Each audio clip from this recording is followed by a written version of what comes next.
ഖാലിദ് റഹ്മാനാണെന്ന് തിരിച്ചറിയാൻ ബോധമില്ലെങ്കിൽ റിവ്യൂ ചെയ്യുന്നു. ഒരു കുറച്ച് പെണ്ണുങ്ങളും ആണുങ്ങളും ഒരു മലന്റെ കുന്ന് പോയിട്ട് ഡാൻസ് കളിക്കുക. ആ സംഭവം ഇപ്പത്തെ ഏതെങ്കിലും പടത്തിലുണ്ടോ? പണ്ട് അങ്ങനെയാണോ? അല്ലെങ്കിൽ അവര് രണ്ടാളും ഏതെങ്കിലും മല അല്ലെങ്കിൽ റഷ്യയിലൊക്കെ പോയിക്കാണ്ട് ഡാൻസ് കളിക്കുക.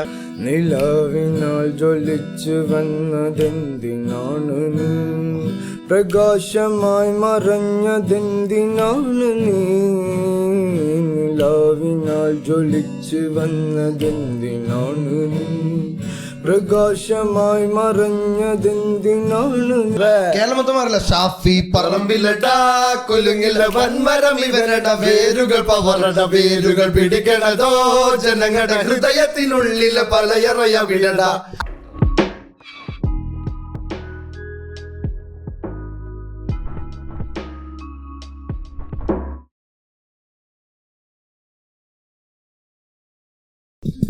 നമ്മള് ഗോയിലാണ് ഇപ്പോ. നമുക്ക് എവിടെ തുടങ്ങേണ്ട തുടങ്ങിയാൽ എനിക്ക് തോന്നുന്നു നമ്മള് മ്യൂസിക്കിനെ കുറിച്ചായിരിക്കും നമ്മുടെ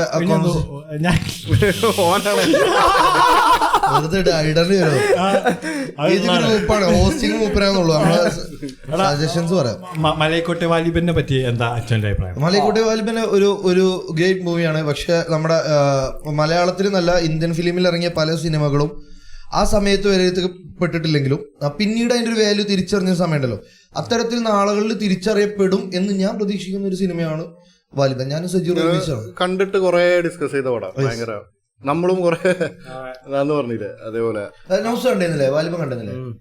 എന്റെ ഒരു അഭിപ്രായം എന്താ പടത്തിനെ കുറിച്ച്? നൈസ് സാധനമാണ്. എന്താ വെച്ചാല് എല്ലാവർക്കും കത്തുന്ന, എല്ലാവർക്കും കത്തണ ഒരു ഐറ്റല്ല, അത് ഡീപ്പായിട്ട് പോണം, മ്യൂസിക്കും എല്ലാം കൂടി മിക്സ് ചെയ്ത് ഫ്രെയിംസ് ആണോ ഷാഹിൻ ബ്രോയിനോടൊക്കെ ഡിസ്കസ് ചെയ്ത് എന്ത് ഫ്രെയിമാണോ വെച്ചാൽ കിട്ടില്ല ഫ്രെയിമാണ്. തിയേറ്റർ എക്സ്പീരിയൻസ് ആണ് എൻജോയ് ചെയ്ത്, ഭയങ്കര എക്സ്പീരിയൻസ് ചെയ്യുന്ന തിയേറ്ററിൽ ആ പടത്തിൽ ഇങ്ങോട്ട് മുഴുകി പോയി. പക്ഷെ എന്നെ കൗതുകപ്പെടുത്തിയത് പടം അറിയോ? ഗോൾഡ് എന്ന് പറയുന്ന പടം ഇറങ്ങിയില്ലേ, അൽഫോൻസ് പുത്രന്റെ. എത്ര പേര് കണ്ടിരുന്നു ആ സിനിമ? ഞാൻ കണ്ടിട്ടില്ല. നെഗറ്റീവ് വന്നപ്പോൾ അൽഫോൻസിന്റെ ഇന്നേ വരെ കണ്ട പടങ്ങളൊക്കെ ഭയങ്കര ലെജൻഡറി മൂവി എന്നല്ലോ. ബട്ട് ഗോൾഡ് ഭയങ്കര ഡിസപ്പോയിന്റിങ് ആയിരുന്നു എല്ലാരും, അല്ലെ? കണ്ടവരെല്ലാരും അങ്ങനെ പറഞ്ഞേ. അതുകൊണ്ട് ഞാൻ കണ്ടിട്ടില്ല. അതിപ്പോ നമ്മൾ ചെയ്യുന്ന പരിപാടിയിലാണെങ്കിലും അത് ഭയങ്കര നിർണായകമാണെന്ന് എനിക്ക് തോന്നിക്കണേ. എന്താ വെച്ചാല് ടെക്നോളജി അപ്ഡേറ്റ് ആവുന്നതിനനുസരിച്ച്, സിനിമ മാറുന്നതിനനുസരിച്ച് നമ്മൾ മാറിയില്ല എന്നുണ്ടെങ്കിൽ എനിക്ക് തോന്നുന്നു പ്രേമത്തിൽ യൂസ് ചെയ്ത അതേ ടൈപ്പ് ഓഫ് ഫ്രെയിംസ്, അതേ ടൈപ്പ് ഓഫ് ടൈം റാമ്പിംഗ് എന്ന് പറയുന്ന പരിപാടി ഉണ്ടല്ലോ എഡിറ്റിംഗില്, പെട്ടെന്ന് സ്ലോ ആയിട്ട് അതിന്റെ ട്രെൻഡ്.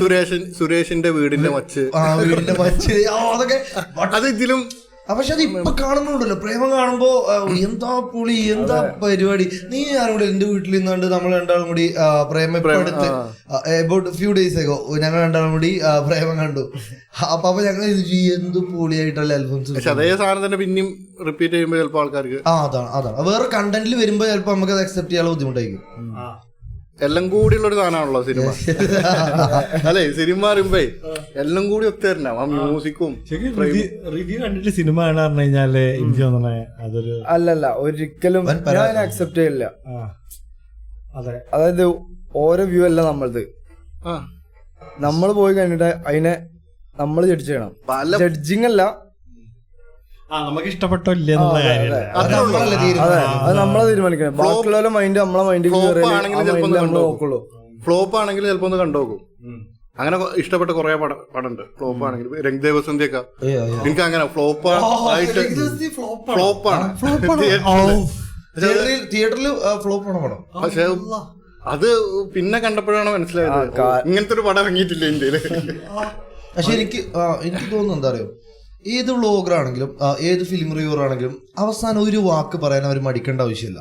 ഞാൻ ഉദ്ദേശിക്കുന്നത് ഇത്രയേ ഉള്ളൂ, എനിക്കിഷ്ടപ്പെട്ടില്ല, നിങ്ങളുടെ എന്റെ മാത്രം കാഴ്ചപ്പാടാണ്, അതുകൊണ്ട് ഈ സിനിമ ഞാൻ പറയുന്ന കാഴ്ചപ്പാടാണെന്ന് ആരും വിചാരിക്കേണ്ട, നിങ്ങൾ കണ്ടിട്ട് ഡിസൈഡ് ചെയ്യൂ എന്നുള്ളത് വളരെ ചുരുക്കം റിവ്യൂസ് മാത്രം പറയുന്ന ഒരു ഡയലോഗാണ്. അതും കൂടി ഉണ്ടെങ്കിൽ പിന്നെ ഇങ്ങനെ തോന്നിയിട്ടുണ്ട്, ഈ റിവ്യൂ ചെയ്യുന്ന ആൾക്കാരെ കണ്ടിരിക്കുന്ന ഒരു നൈസ്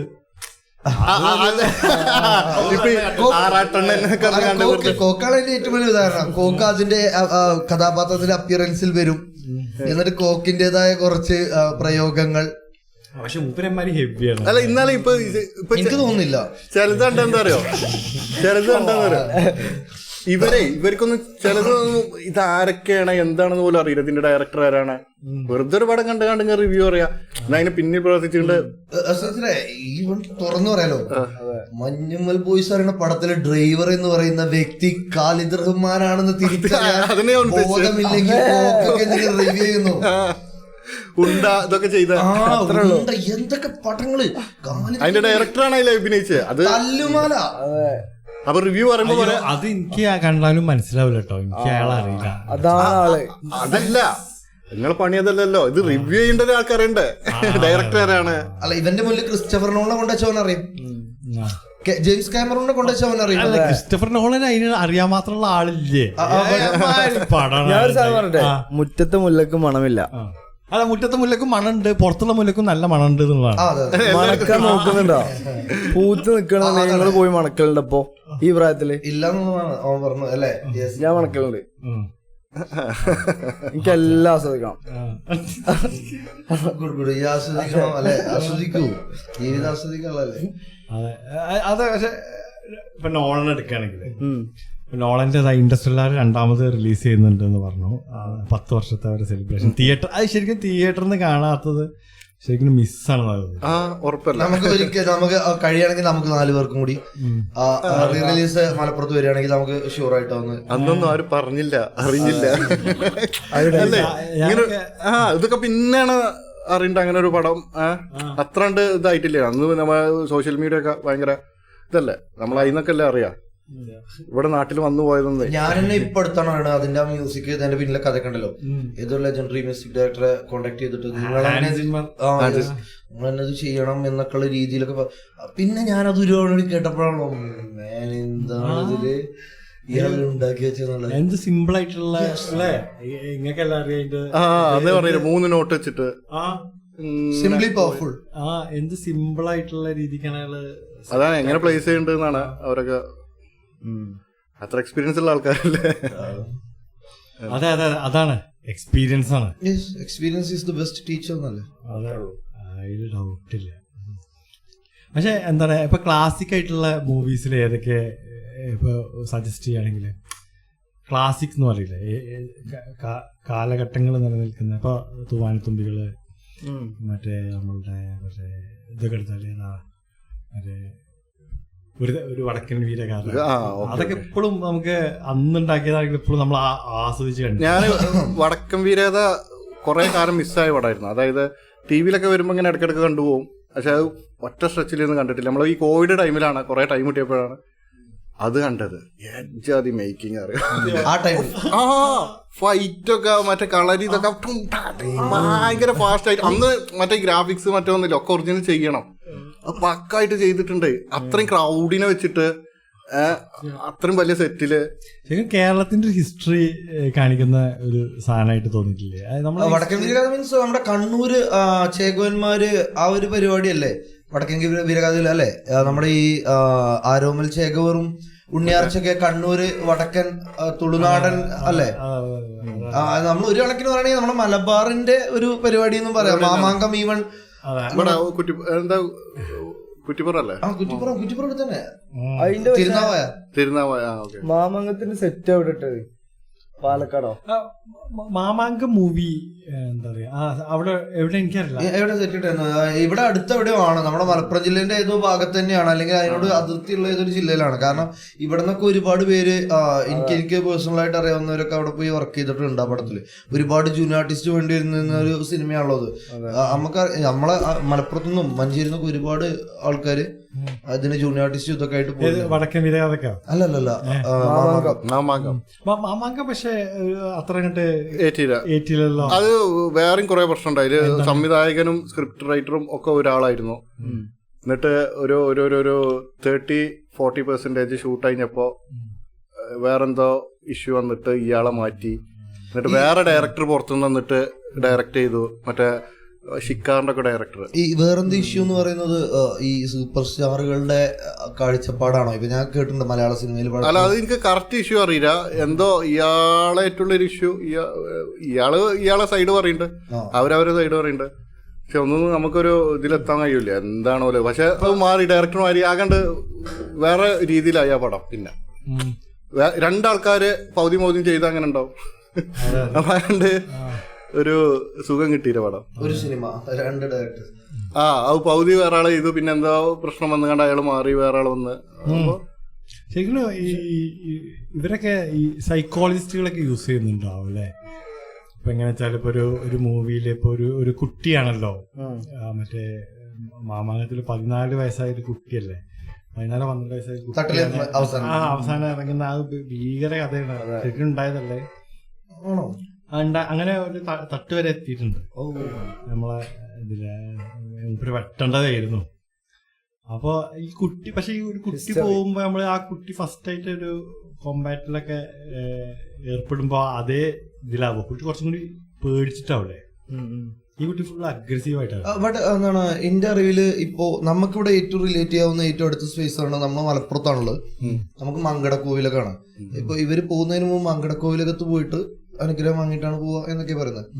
ബട്ട് നമ്മുടെ ഈ പ്രദേശത്തിന്റെ ഒരു പ്രത്യേകതയായിട്ട് കാണപ്പെടുന്ന ഒരു ഇതുണ്ട്, നമ്മള് കുറച്ച് അഗ്രസീവ് ആണ്. അതായത് നമ്മുടെ ഈ തെക്കൻ ജില്ലയെ പ്രതീക്ഷിക്കുന്ന ആ ഒരു ടൈപ്പ് ഓഫ് അഗ്രഷൻ അല്ല. അതായത് ആവശ്യം വന്നു കഴിഞ്ഞാല് പരിപാടി കുറച്ച് സ്ട്രോങ് ആണ് എന്നുള്ള, അപ്പോ ഈ പുറത്ത് കാണിക്കുന്ന അഗ്രഷൻ ഒന്നും ഉണ്ടല്ലോ, ഉള്ളിന്ന് വരുന്നത് കുറച്ച് പവർ ആണെന്നുള്ളത് അതന്നെയാണ് അതിൽ പറഞ്ഞിട്ടുള്ളത്. ഏറ്റവും പവർഫുൾ ആയിട്ടുള്ള യോദ്ധാക്കൾ ഉണ്ടായിരുന്ന യഥാർത്ഥ ഈ ഭാഗത്തു നിന്ന് തന്നെയാണ്. കാരണം അവര് എതിർക്കാൻ വേണ്ടി പോകുന്നത് ശക്തമായൊരു പടയനെയാണ്. എന്നിട്ട് ഇവര് എണ്ണത്തില് ഭയന്നിരുന്നില്ല, മരിക്കാനാണെങ്കിലും ഞങ്ങൾ പോവാൻ തയ്യാറാന്നുള്ളൊരു മൂടിയത്. അതന്നെയാണ് ആ കുട്ടികൾക്കും കിട്ടുന്നത്. പിന്നെ സൈക്കോളജിസ്റ്റുകളൊക്കെ യൂസ് ചെയ്യുന്ന എനിക്ക് തോന്നുന്നു ശ്യാം പ്രസാദ് പടങ്ങൾ കണ്ടു കഴിഞ്ഞാല് നമ്മളെന്തൊന്ന് സൈക്കായി പോകും. തിരക്കഥ എഴുതാൻ തിരക്കഥ എഴുതാനും ഈവൻ പടത്തിന്റെ ഭാഗത്ത് പോലും ശ്യാം പ്രസാദിന്റെ പടങ്ങൾ പക്ക. അയാളൊരു റിലീസ് ആവാത്തരോടുണ്ട് ഇലക്ട്ര, നയൻതാരയും പ്രകാശ് രാജൊക്കെ ഉള്ള നല്ല മൂവിയാണ്. ഇവിടെ യൂട്യൂബിലൊക്കെ ഇവിടെ ഉണ്ട് ഇപ്പൊ, കണ്ടോക്കൊണ്ട്.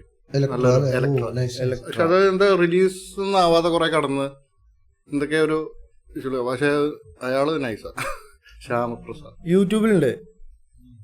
ഉണ്ട് ഇലക്ട്ര ഉണ്ട്. ശ്യാമപ്രസാദിന് എല്ലാ പടങ്ങളും ഇരിക്കാനുള്ള ഇഷ്ടമാണ്. അതില് എല്ലാവർക്കും അക്സെപ്റ്റ് ചെയ്യാൻ പറ്റുന്ന ഒരു മൂവിയാണ് ഋതു. ആസിഫ് അലിന്റെ ഫസ്റ്റ് മൂവിയില്ല കായംകുളം കൊച്ചുണ്ണിയോ? എനിക്ക് വരുന്നറിയില്ല. കായംകുളം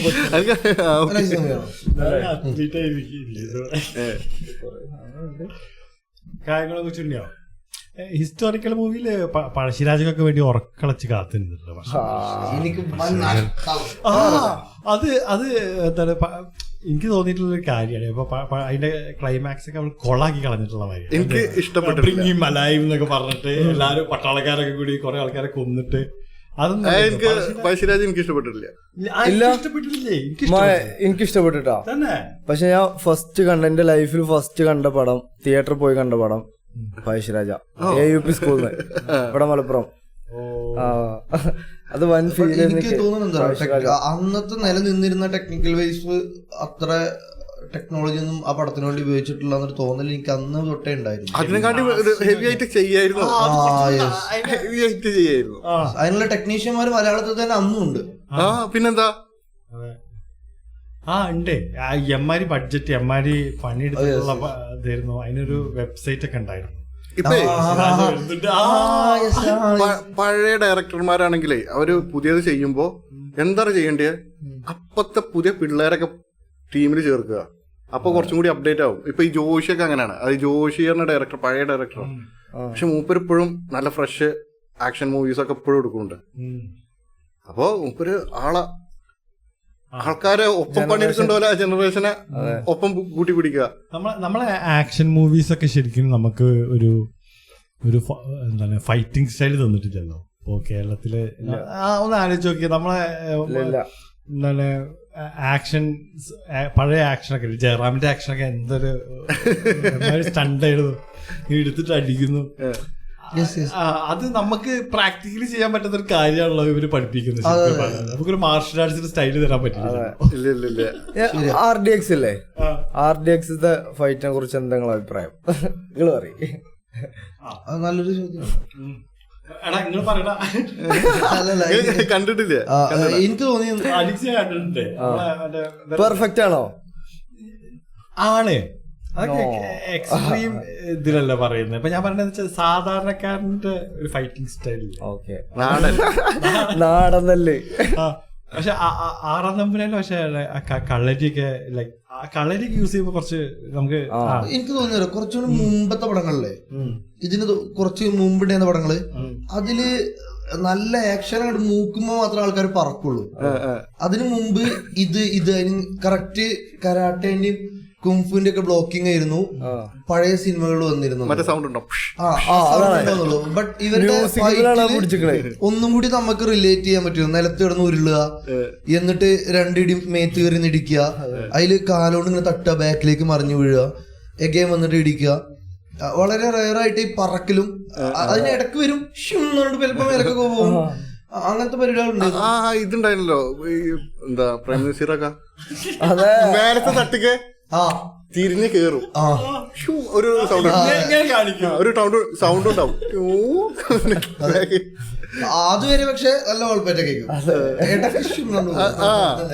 മറ്റേ റിവേഴ്സ് ഇടും, മറ്റേ അവിടുന്ന് അതൊക്കെ അടിക്കൂലേ. എനിക്ക് ശരിക്കും തോന്നിയായിരുന്നട്ടെ നമ്മളെ ആടുതോമല്ലേ, ആടുതോമയില് മോഹൻലാല് മോളെ നിലത്ത് കുത്തിയിട്ട് രണ്ടാമത്തെ നമുക്ക് ചാടുണ്ട്. അതായത് ട്യൂട്ടോറിയൽ കോളേജ് അവിടെ ഒരു അടിച്ചുപൊളിയും പരിപാടി നടക്കുമല്ലോ. എന്താണ് ആ കോയന്റെ നെഞ്ഞത്ത് കാല് വെച്ചിട്ട് നീ എന്നെ തല്ലാൻ ആ ഫൈറ്റില് എന്താണ് അത് റിവേഴ്സ് ആണ്.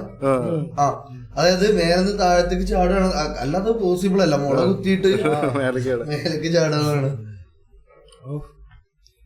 പക്ഷെ ഇപ്പൊ എനിക്ക് തോന്നുന്നു മാറി തുടങ്ങി. ഇപ്പൊ അങ്ങനത്തെ ഫൈറ്റുകൾ മലയാളത്തിലൊക്കെ വളരെ കുറവേ വരുന്നുള്ളൂ. ഇപ്പൊ ശരിക്കുള്ള തല്ലുകൾ വരുന്നുണ്ട്. എനിക്ക് തോന്നുന്നു പ്രതികാരം പക്കാടി നാട്ടിൽ നടക്കണ്ട പക്കാടി നമ്മുടെ നാട്ടിൽ അങ്ങനെ നടക്കും തല്ലെടുക്കണെങ്കിൽ. ഞാൻ ഒരു സാധനം പറഞ്ഞേ, ഞാൻ ഈ പറഞ്ഞ പടം നേരെ കണ്ടിട്ടില്ല മഹേഷിന്റെ. അതെ എത്ര വർഷം പോയി കാര്യായിട്ട്, ഇത്ര വർഷം പോയി കാണേണ്ട പടാ. അടിപൊളി പടം. പക്ഷെ അതല്ലേ ചില സമയത്ത് നമുക്ക് ഇപ്പൊ എന്താ പറയാ, നമുക്ക് ഇപ്പൊ വിദേശ കണ്ടന്റുകളില്ലേ, അപ്പൊ അവരെ ഇറക്കുന്ന ആ ഒരു ക്വാളിറ്റിയിൽ ഇപ്പൊ ശരിക്കും എന്താണ് കേരളത്തിലുള്ള നമ്മളെ മലയാളം സാധനങ്ങളൊക്കെ എമ്മാരി ഹെവി സാധനങ്ങൾ ഓടുന്നറിയാം. അതായത് ഇന്ത്യയിലൊക്കെ ഭയങ്കരമായിട്ട് സംസാരിക്കുന്നുണ്ടല്ലോ അതിനെ പറ്റിട്ട്. ഇപ്പൊ കൊറേ പടങ്ങള് ഈ വർഷം ഇറങ്ങിയ കൊറേ പടങ്ങള് ഹോളിവുഡിനോടൊക്കെ കണ്ടപിടിക്കാൻ പറ്റുന്ന ലെവലിലാണല്ലോ ഇപ്പോ മലയാളം ഇൻഡസ്ട്രി പോയിക്കൊണ്ടിരിക്കുന്നത്.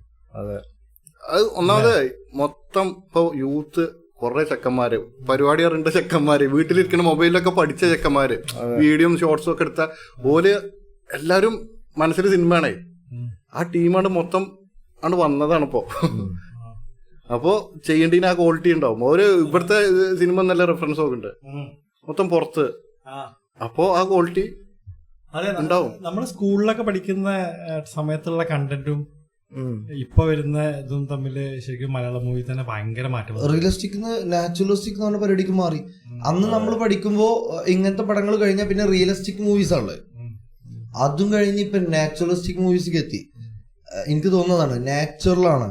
ഇപ്പോ നമ്മളിങ്ങനെ സംസാരിക്കുന്ന ഒരു സംഭവം ഈ ഒരു സംഭവമായിട്ട് റിലേറ്റ് ചെയ്തിട്ട് ഇപ്പൊ മലയാള സിനിമയിൽ വരുന്നുള്ളൂ. ഇപ്പൊ ചെറിയൊരു ഇത് പറഞ്ഞാല് ഇപ്പൊ ഇറങ്ങിയ അധിക പടങ്ങളിലും നമ്മളെ പഴയൊരു സാധനം ഇല്ല. എന്താ അറിയോ, നമ്മള് അതല്ല ഒരു സിറ്റുവേഷൻ വന്നാല് ഒരു കുറച്ച് പെണ്ണുങ്ങളും ആണുങ്ങളും ഒരു മലന്റെ കുന്ന് പോയിട്ട് ഡാൻസ് കളിക്കുക. ആ സംഭവം ഇപ്പത്തെ ഏതെങ്കിലും പടത്തിലുണ്ടോ? പണ്ട് അങ്ങനെയോ, അല്ലെങ്കിൽ അവര് രണ്ടാളും ഏതെങ്കിലും മല അല്ലെങ്കിൽ റഷ്യയിലൊക്കെ പോയിക്കാണ്ട് ഡാൻസ് കളിക്കുക. അങ്ങനത്തെ സംഭവം ഇപ്പൊ ഇല്ലല്ലോ, പക്ക പോയി. അത് കഥയിൽ ഇങ്ങനെ കാണിക്കേണ്ട ഒരു പാട്ട് അങ്ങനെ ആയിട്ട് ഉണ്ടാവുള്ളൂ, ബാക്ക്ഗ്രൗണ്ട് പോലെ. മറ്റേത് വേറൊരു ഇവിടുന്ന് കഥ കട്ട് ചെയ്യണം, നമ്മള് വേറെ പോവണാവും. അതിപ്പോ ഇല്ല. അല്ലെങ്കിൽ ഊട്ടിന്ന് മുട്ടക്കുന്ന് പോയിട്ട് അതിപ്പോ ഇല്ല. അത് പിന്നെ മലയാളത്തിൽ അങ്ങനെ നന്നായിട്ട് മാറിയിട്ടുണ്ട്. ഏറ്റവും എഫക്റ്റീവ് ആയിട്ട് ഈ പറഞ്ഞ പരിപാടിയിൽ നിന്ന് മാറ്റം വന്നിട്ട് ഏറ്റവും എഫക്റ്റീവ് ആയിട്ട് ഫീൽ ചെയ്ത് കുമ്പളങ്ങി നൈറ്റ്സ്. സിറ്റുവേഷൻ അനുസരിച്ച് പാട്ട് ഇങ്ങനെ വരും, അതിന്റെ ഫ്ലോയില് നമ്മളിങ്ങനെ പടത്തുനിന്ന് പോകുന്നില്ല. എന്തെന്നു ഭയങ്കര ഫീൽ ആയിരുന്നു. ബോണ്ടാണ്. അതിനുശേഷം ഒരുപാട് മാറ്റങ്ങൾ ഉണ്ടായിരുന്നുള്ളൂ. ആ. അല്ലെ മലയാള സിനിമ തമിഴിലും എല്ലാരും തമിഴിൽ ഇപ്പൊ വിക്രമിന്റെ മകനൊക്കെ ഉണ്ടല്ലോ, ധ്രുവ് വിക്രം അല്ല ആളെ പേര്. ധ്രുവ് പറയുന്നുണ്ട് നിങ്ങള് കുംപ്ലങ്ങൻസ് ഉണ്ടോ അല്ലെങ്കിൽ പോയി കാണി ഇന്റർവ്യൂ വന്നവരുടെ അപ്പൊ മനസ്സിലാവും സിനിമ എന്താന്നുള്ളത്. ഇപ്പൊ സൗത്ത് ഇന്ത്യയിൽ മൊത്തം നമ്മളെ ഇൻഡസ്ട്രി വേറെ ലെവലിലേക്ക് മാറിപ്പോയില്ലേ. എന്മാര് പരിപാടിയാണ്. പേരെടുത്തണോ? രാജമൗലി ഇതിലുണ്ടല്ലേ, പ്രേമലു 2. അത് അവിടെ ഡിസ്ട്രിബ്യൂട്ട് ചെയ്ത് അവന്റെ കമ്പനി ബ്രദറോ എന്തോ. രാജമൗലിയാണ് ഏറ്റെടുക്കുന്ന സിനിമ പ്രേമലുവിനെ. പ്രേമലു അവിടെ ഡബ് ചെയ്തിട്ട് പ്രേമലു ഫസ്റ്റിനാ അതന്നെ പക്ഷേ പ്രേമലു ഇതിലാരൊക്കെ ഉണ്ട് ഇല്ലേ? എനിക്ക് പക്ഷേ ഈ സിനിമ അത്ര ഒരു വലിയൊരു അത്ര അങ്ങോട്ട് ഇല്ലല്ല വന്നിട്ടില്ല. മേ ബി ഇനി നമ്മളെ കുറെ ആൾക്കാർക്ക് നേരെ തിരിച്ചാണ്. പ്രേമലു ആയിരുന്നു ആവേശത്തിനെ കാട്ടി അടിപൊളി എന്ന് പറയുന്ന കുറെ ആൾക്കാരുണ്ട്. അതാണ് അതിന്റെ കാര്യം. ഇനി നമ്മളെ മല്ലൂസ് IT മേഖലയുമായിട്ട് ബന്ധപ്പെട്ട് ഹൈദരാബാദിലും അതുപോലെ തന്നെ ബാംഗ്ലൂരൊക്കെ ഒരുപാട് ഉള്ളത് കൊണ്ടും അല്ലെങ്കിൽ അല്ലെ അതുകൊണ്ടായിരിക്കും ആൾക്കാർക്ക് റിലേറ്റ് ചെയ്യാൻ. ഓക്കെ, എന്നാലും ഞാൻ മൊത്തത്തിൽ അതിന്റെ ഒരു കഥന്റെ ഒരു പോക്കും അങ്ങനത്തെ ഒരു കോമഡി ഫാന്റസി അങ്ങനത്തെ ഒരു സംഭവമാണ്. റിയൽ അല്ല എന്നാലും അല്ല ആൾക്കാരുടെ ഇപ്പത്തെ യൂത്തിന്റെ ഇതിലൊക്കെ അവർക്ക് കുറെ റിലേറ്റ് ചെയ്യാൻ പറ്റുന്നുണ്ടാവും. കണ്ടങ്ങനെ ഇരിക്കാം, കണ്ടിരിക്കാം. ഞങ്ങളെ എന്താണ് ബേജാറിന്റെ ലിറിക്സ് ഏകദേശം അങ്ങനത്തെ ഒരു സാധനമാണ്. ഞാനേ ഈ പ്രേമലുവിന്റെ കേസ് നാട്ടില് സഭയിൽ സംസാരിക്കണം. നാട്ടില് പിള്ളേരുടെ ഒരു എണ്ണം തരും. അന്ന് ഭയങ്കര ചൂടാണല്ലോ, ആർക്കും കിടന്നുറങ്ങാൻ വയ്യ വീട്ടില്. തിയേറ്റർ മൊത്തം AC ആണ്. അപ്പൊ കുറച്ചേരം ഈ തണുപ്പ് കൊള്ളാലെന്ന് വെച്ചിട്ട് ആൾക്കാർ കേറിയിട്ട് അങ്ങനെ കുറെ എന്താണ് ട്രോളന്മാരൊക്കെ ഇട്ടിട്ടുണ്ട് ഇത്ര ഓൾറെഡി. അത് കേറി പോയില്ലെന്നുള്ളൂ. അല്ല ഞാൻ പുതിയ പറഞ്ഞാണ്, അതായത് ഇപ്പൊ ഫാമിലി ആയിട്ട് ഉപ്പിയും ഉമ്മയും കുറെ മക്കളുണ്ടെങ്കിൽ അവര് ഫാമിലി ആയിട്ട് പടം കാണാൻ പോവാണ്. വൈകുന്നേരം വീട്ടിലിരിക്കാൻ വയ്യ, ഉറങ്ങണ നേരത്ത് പടം കഴിഞ്ഞിട്ട് പുറത്ത് ഭക്ഷണം കഴിച്ചിട്ട് വന്ന് കിടന്നുറങ്ങാനുള്ളത്. പിന്നെ വേറെ ഒന്നും കേട്ടോ, സിറ്റി ലൈഫല്ലേ, ജനറേഷന്റെ ഗ്യാപ്പും ചിലപ്പോ ഉണ്ടാവും. കാരണം ഇപ്പൊ ഞാൻ +2 പഠിക്കുമ്പോഴാണ് മറ്റേ ഇത് ഇറങ്ങുന്നുണ്ട്, മറ്റേ നോട്ട്ബുക്ക് പറഞ്ഞ പടം. ഭയങ്കര ആവേശമാണ് നമ്മളെ അതേ പ്രായമുള്ള +2കാരെ കഥ. അപ്പൊ നമ്മള് അതിന് കൂടുതൽ സപ്പോർട്ട് ചെയ്യും, ചെക്കന്മാരൊക്കെ പോവും, അത് ഹിറ്റാവും. അപ്പൊ ഇതും അങ്ങനത്തെ പ്രായമുള്ള ആൾക്കാര് അവർക്ക് റിലേറ്റ് ചെയ്യാൻ പറ്റും. ഇങ്ങനെന്താ നടക്കുന്നത് ശരിക്കും ജനറേഷൻ ആണോ? ഇപ്പൊ ആ ജനറേഷൻ ഞാൻ ഇന്റേതായിട്ടുള്ള റൂട്ടിലിങ്ങനെ പോലെ അതന്നെയാണ് എല്ലാരും ചെയ്യുന്നത്. ഇന്റെ കമ്പനി അറിയാം അതൊക്കെ. അപ്പൊ ജനറേഷൻ ഗ്യാപ്പില്ല. അതെ, പക്ഷെ ഇങ്ങനെ ഒരു ഇതില്ല ഭയങ്കര അവര് ഭയങ്കര കുറച്ചും കൂടി എനിക്ക് അടുത്തറിയുമ്പോ തോന്നുന്നത് അവര് കുറച്ചും കൂടി ബ്യൂട്ടിഫുൾ ആയിട്ടാ തോന്നുന്നത് അവരുടെ ജനറേഷൻ അല്ലേ. അവര് കുറച്ചും കൂടി ആൾക്കാരെ ഫീൽ ചെയ്യുന്നു ഇപ്പൊ പുതിയതായിട്ട് വന്നുകൊണ്ടിരിക്കുന്ന. എന്നാലും പിന്നെ അവര് വേൾഡ് വൈഡ് ആയിട്ടുള്ള ഇൻഫർമേഷൻസ് അവർക്ക് പെട്ടെന്ന് നമ്മളെക്കാൾ വേഗത്തിൽ കിട്ടുന്നുണ്ട്. എനിക്ക് പലപ്പോഴും പിന്നെ ഭയങ്കര വെറീഡാണ്. കാരണം എന്താ വെച്ചാല് നമ്മളെ ഈ ഇതൊക്കെ വരുന്നില്ലേ, എന്താ ഈ ക്ലൈമറ്റ് ചേഞ്ച് ഇതൊക്കെ വരുന്നില്ലേ, അങ്ങനത്തെ എന്താ മെന്റൽ അസുഖങ്ങളൊക്കെ റിപ്പോർട്ട് ചെയ്യുന്നത് അവര് വെറീഡാണ്. എന്താണ് ഇങ്ങനെ ഭൂമി കടലൊക്കെ ആകെ സീനാവുന്നുണ്ടോ, വെള്ളം മുന്തോ, ആകെ അവസ്ഥയിലാണ് ശരിക്കും. അല്ല ഇത് നമ്മള് തുറന്നു നോക്കുമ്പോ തന്നെ നമ്മളൊരു സോഷ്യൽ മീഡിയ പ്ലാറ്റ്ഫോം തുറന്നു നോക്കാൻ പറ്റാത്ത അവസ്ഥയല്ലേ. ലോകം അവസാനിക്കും, ലക്ഷണങ്ങളെത്തി, അങ്ങനത്തെ ഒരുപാട് വാർത്തകൾ വരില്ല. സ്വാഭാവികമാണല്ലോ. സ്വാഭാവികമാണ്. പക്ഷെ അത് നോർമലായി മാറി. ആ ഒരു പേടി നമ്മളങ്ങനെ എപ്പോഴും ആങ്സൈറ്റി നിർത്തുന്ന ഒരു സാധനമല്ലേ ഇത് ശരിക്കും. അങ്ങനെ തോന്നിയിട്ടുള്ളത് നമ്മൾ മൊത്തം മുല്ലപ്പെരിയാറിന്റെ ചൂട്ടിൽ അതാണ് പൊട്ട തീർന്നത് കേരളം. അല്ല ഇപ്പൊ ഞാനിപ്പോ എവിടെ സോഷ്യൽ മീഡിയയിലൂടെ കണ്ട് മറ്റേ അങ്ങോട്ട് നമ്മുടെ വണ്ടി അങ്ങോട്ട് അത് നമുക്ക് മുല്ലപ്പെരിയാർ കാണാൻ പറ്റൂല അടുത്ത് പോയി കണ്ട്. അങ്ങോട്ട് റോഡ് ബ്ലോക്ക് ഇത് ഫോറസ്റ്റ് ഏരിയ അങ്ങോട്ട് കടത്തി വിടൂല. ഇത് കണ്ടാൽ റിപ്പോർട്ട് ചെയ്യും മറ്റേ അങ്ങനത്തെ രീതിയിലാണ് പറയണ്ടത്. കഴിയില്ല. അപ്പോ നമുക്ക് ആർക്കും പോയിട്ട് കാണാൻ കഴിയില്ല. എന്താ അത് റെസ്ട്രിക്റ്റഡ് ഏരിയ ആയിട്ട് അത് വെച്ചിരിക്കുകയാണ് ഗവൺമെന്റിന്റെ. കുറച്ച് അതിനുള്ളിൽ സാധാരണക്കാർക്ക് ഇപ്പോ എൻട്രി ഇല്ല. പിന്നെ ആർക്കൊക്കെ എൻട്രി? ഗവൺമെന്റ് ഒഫീഷ്യൽസ് കാര്യങ്ങൾക്ക് അവർക്ക് ഉണ്ടാവും. ഇനി എന്തെങ്കിലും പെർമിഷൻ ഒക്കെ എടുത്തിട്ട് നമുക്ക് പോയി കാണാൻ പറ്റുമെന്നും അറിയില്ല. അത് കറക്റ്റാണ് പറയില്ലല്ലോ ഇവര്. അതെ, പൊട്ടൂരെ ഒരാൾക്കല്ലേ എത്ര ആളാ പോവാ? അത് പണ്ട് ഞങ്ങളവിടെ ഒരു ഇഷ്യൂ ഉണ്ടായിരുന്നു. ഞങ്ങളിവിടെ മേലെ എന്താണ് ഈ മണല് ഈ കല്ല് വെട്ടില്ല, ഈ മറ്റേ എന്താ പറയാ ചെങ്കല്ല് വെട്ടിട്ട് ചെങ്കല്ല് വെട്ടിട്ട് ഇത് മഴ പെയ്യുമ്പോ ഈ വെള്ളം കിട്ട് ഒലിക്കുന്ന പേടിയോ? പണ്ടത്തെ പോലെ പണ്ടൊക്കെ നല്ല തെളിനീരാ വന്നിരുന്നു. ഇപ്പൊ മറ്റേ ചൊന്ന വെള്ളം താമസിക്കുന്ന നമ്മളിവിടെ വെട്ടുന്നുണ്ട്. അപ്പൊ ഇത് നിർത്തിയാലും ഇവരൊന്ന് വെട്ടും. അത് അങ്ങനെ നടക്കണേ. ചോരയുടെ കളറല്ലേ, പേടിയാണ് എപ്പോഴും. അതെ, അപ്പൊ അതാണ് അതിലെ കാര്യം. ആൾക്കാർ ചെയ്യും അത്. അങ്ങോട്ട് ചെയ്ത് അങ്ങോട്ട് കിട്ടും. അതെല്ലാം കിട്ടിക്കൊണ്ടിരിക്കുന്നു. അതിങ്ങനെ മിനി ഊട്ടിയിലൊക്കെ പോയി കഴിഞ്ഞാൽ ഞങ്ങൾ നോക്കിയാൽ കണ്ട കോറികൾ ഇങ്ങനെ കിടക്കുന്നു.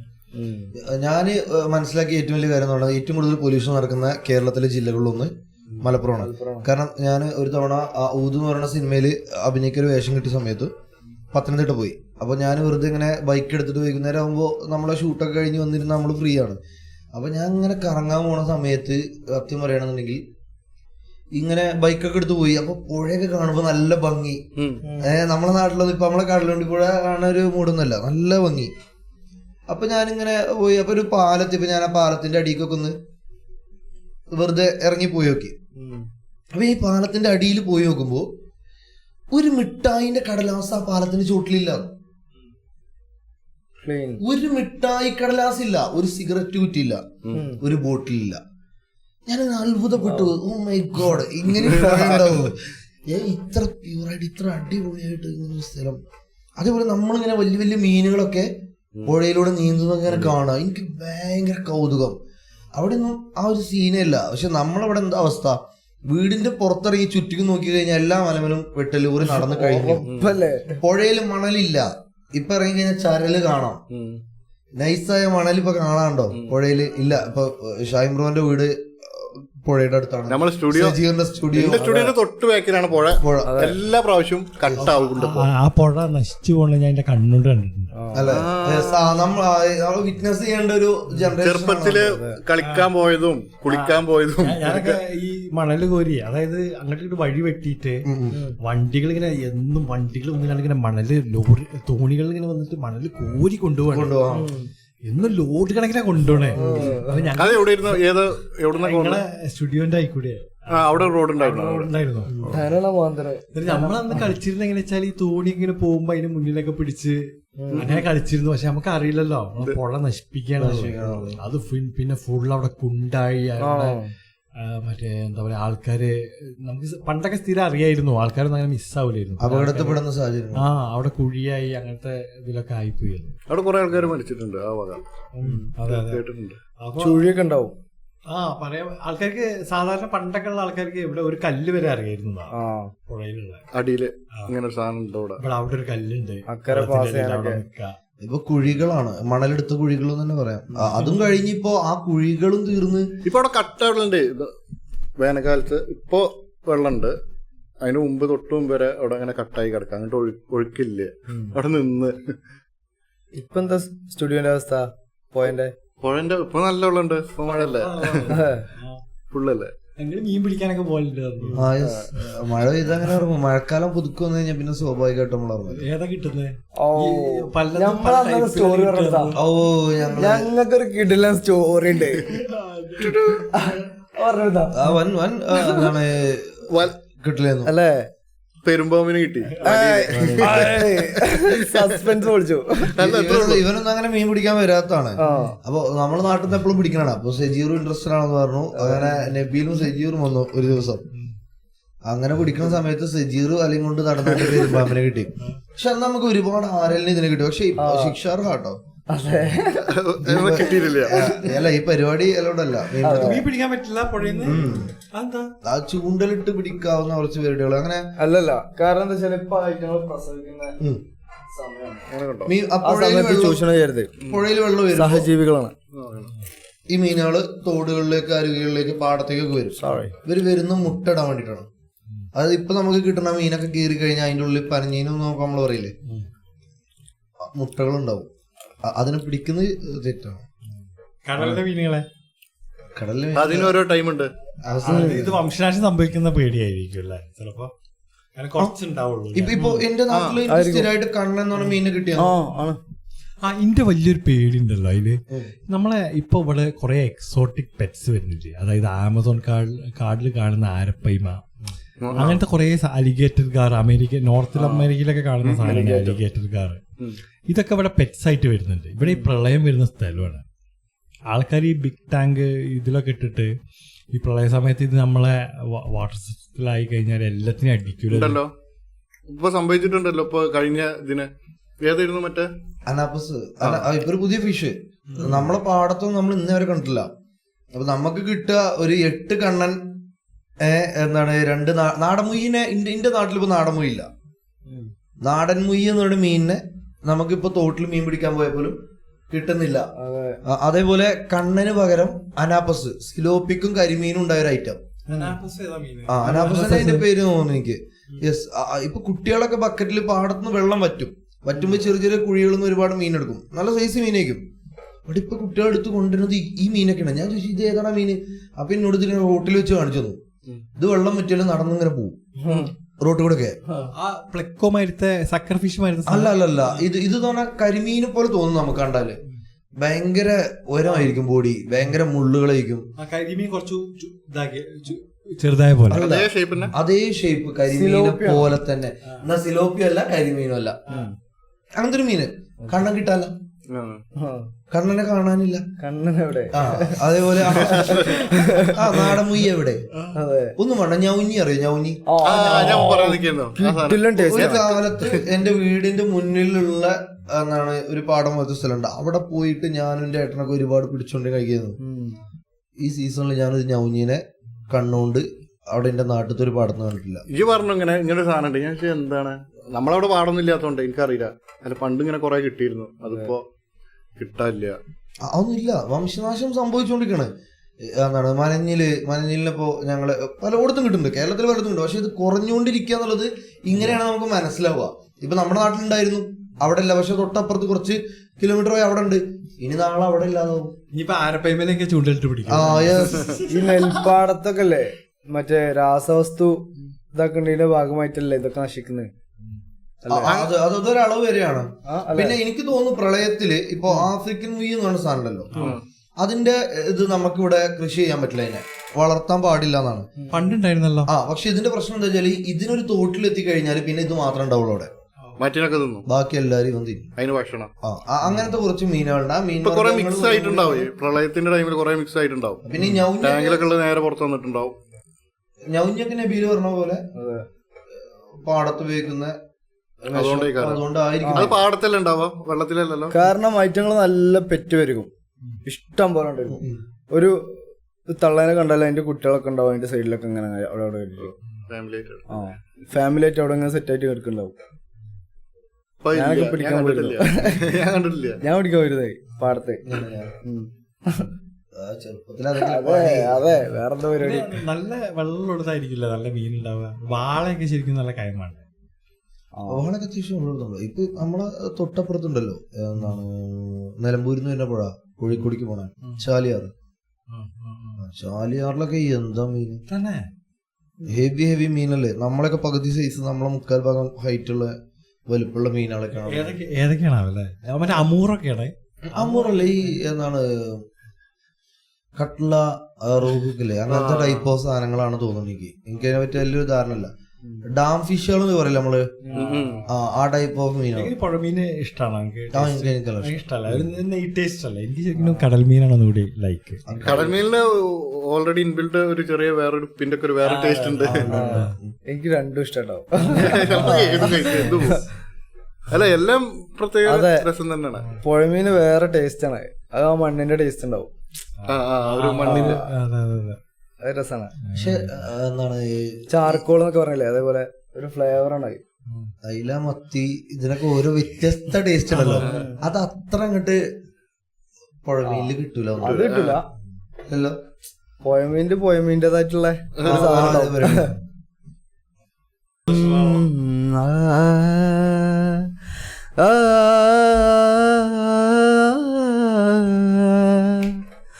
നിലാവിനാൽ ജ്വലിച്ച് വന്നതെന്തിനാണ് നീ, പ്രകാശമായി മറഞ്ഞതെന്തിനാണ് നീ, നിലാവിനാൽ ജ്വലിച്ച് വന്നതെന്തിനാണ് നീ.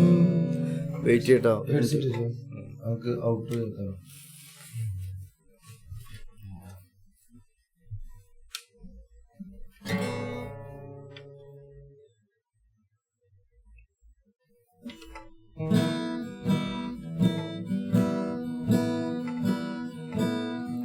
നിലാവിനാൽ ജ്വലിച്ചു വന്നതെന്തിനാണ് നീ, പ്രകാശമായി മറഞ്ഞതെന്തിനാണ് നീ, നിലാവിനാൽ ജ്വലിച്ചു വന്നതെന്തിനാണ് നീ, പ്രകാശമായി മറഞ്ഞതെന്തിനാണ് നീ, മനം കവർന്ന് നീ പോയ നേരം മതി വരില്ലെനിക്കെന്റെ ദാഹം, മനം കവർന്ന് നീ പോയ നേരം മതി വരില്ലെനിക്കെന്റെ ദാഹം, കിനാക്കൾ കോർത്ത നൂലിഴകൾ പോലെ, കിനാക്കൾ കോർത്ത നൂലിഴകൾ പോലെ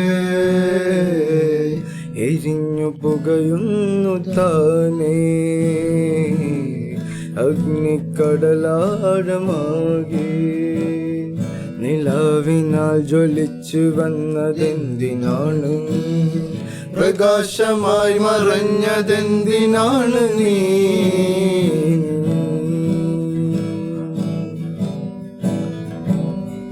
ഉടൽ പകുത്ത നിമിഷങ്ങളെല്ലാം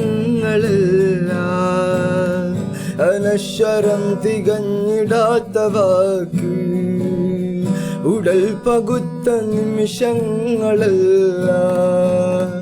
അനശ്വരം തികഞ്ഞിടാത്ത വാക്ക്, ഹൃദയം നീറുന്നൊരറിവ് ഉടലിൽ ഉയിരില്ലാത്തോഴൻ, ഉടലിൽ ഉയിരില്ലാത്തോഴൻ, നിലാവിനാൽ ജ്വലിച്ച് വന്നതെന്തിനാണ് നീ, പ്രകാശമായി മറഞ്ഞതെന്തിനാണ് നീ, നിലാവിനാൽ ജ്വലിച്ച് വന്നതെന്തിനാണ് നീ, പ്രകാശമായി മറഞ്ഞതെന്തിനാണ് നീ.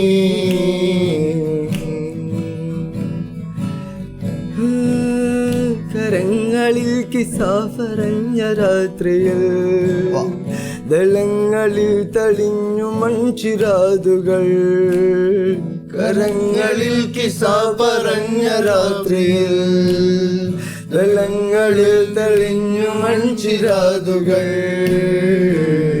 മകരം മൂടുന്ന മഞ്ഞിൽ അകലെ മറയുന്നൊരാള്,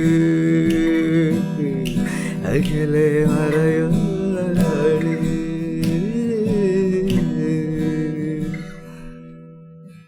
അകലെ മറയുന്നൊരാള്.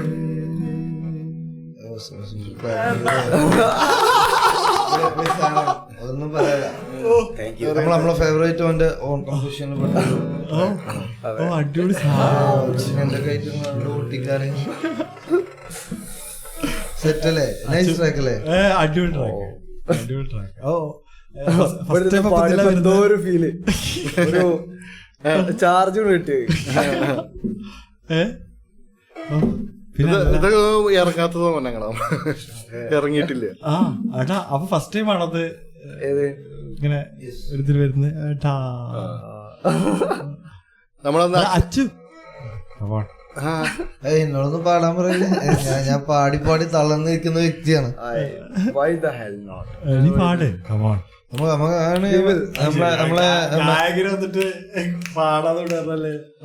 അങ്ങനെ ഇതെന്താ അറിയോ, ഇങ്ങനെ ചോദിക്കുന്ന സമയത്ത് ഏത് പാടണം എന്നുള്ളൊരു കൺഫ്യൂഷനാണ് ഏറ്റവും കൂടുതൽ നമ്മളെ. നമ്മൾ ജാമ ചെയ്യുന്ന പോലെ നമുക്ക് ജാമ ചെയ്തോക്കിയാലോ? അങ്ങനെയാണെങ്കിൽ ഒരു കാര്യം ചെയ്യാം, നബീല് ഗിറ്റാറിൽ എന്തെങ്കിലും വായിക്കും, ഞാൻ എനിക്ക് തോന്നണത് ഞാൻ പാടും. അതായത് പുതിയൊരു സാധനം, പുതിയ വരികൾ.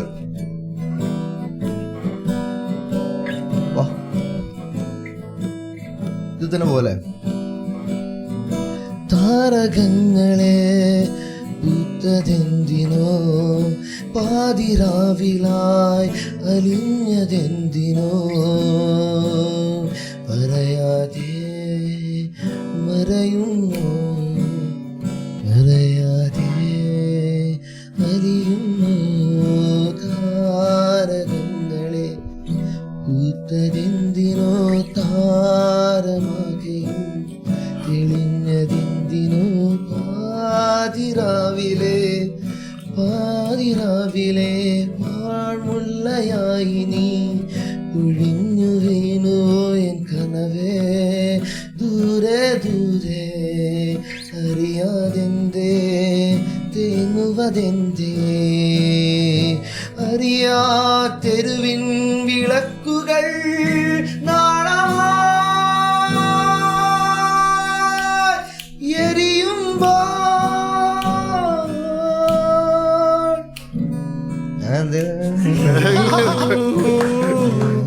La la la la la la.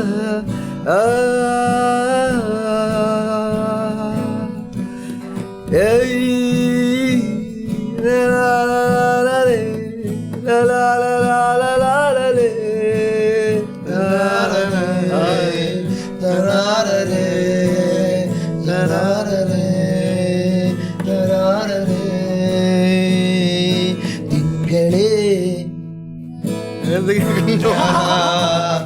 അങ്ങനെയാണ് അങ്ങനെയാണ് പരിപാടികൾ, അങ്ങനെയാണ്. തോരകളെ ഷെഫീക്ക്, നമ്മള്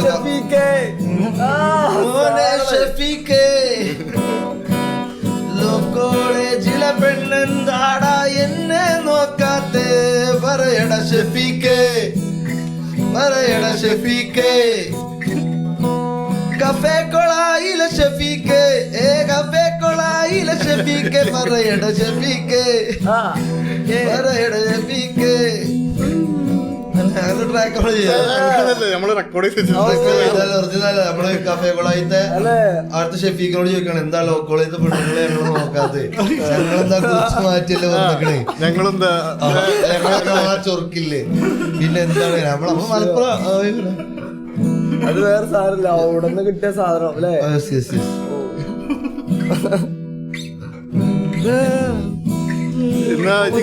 തന്നെ പോവോ വായിക്കണമെങ്കിൽ അതിന് ബ്രേക്ക് വേണ്ട, ഒറ്റ പേജോട് പോകും.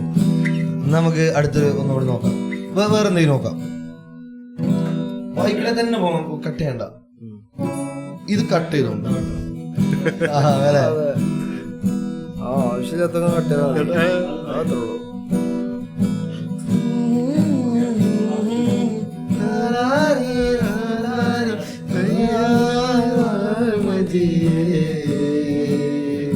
പൊന്നും തേനും വയമ്പുമുണ്ടോ, വാനം പാടിതൻ തൂവലുണ്ടോ, ഉള്ളിൽ ആമോദത്തിരകൾ ഉയരുമ്പോൾ മൗനം പാടുന്നു. ഇതിൽ നമുക്ക് വേറെ എന്തെങ്കിലും ചെയ്യാൻ പറ്റുമല്ലേ?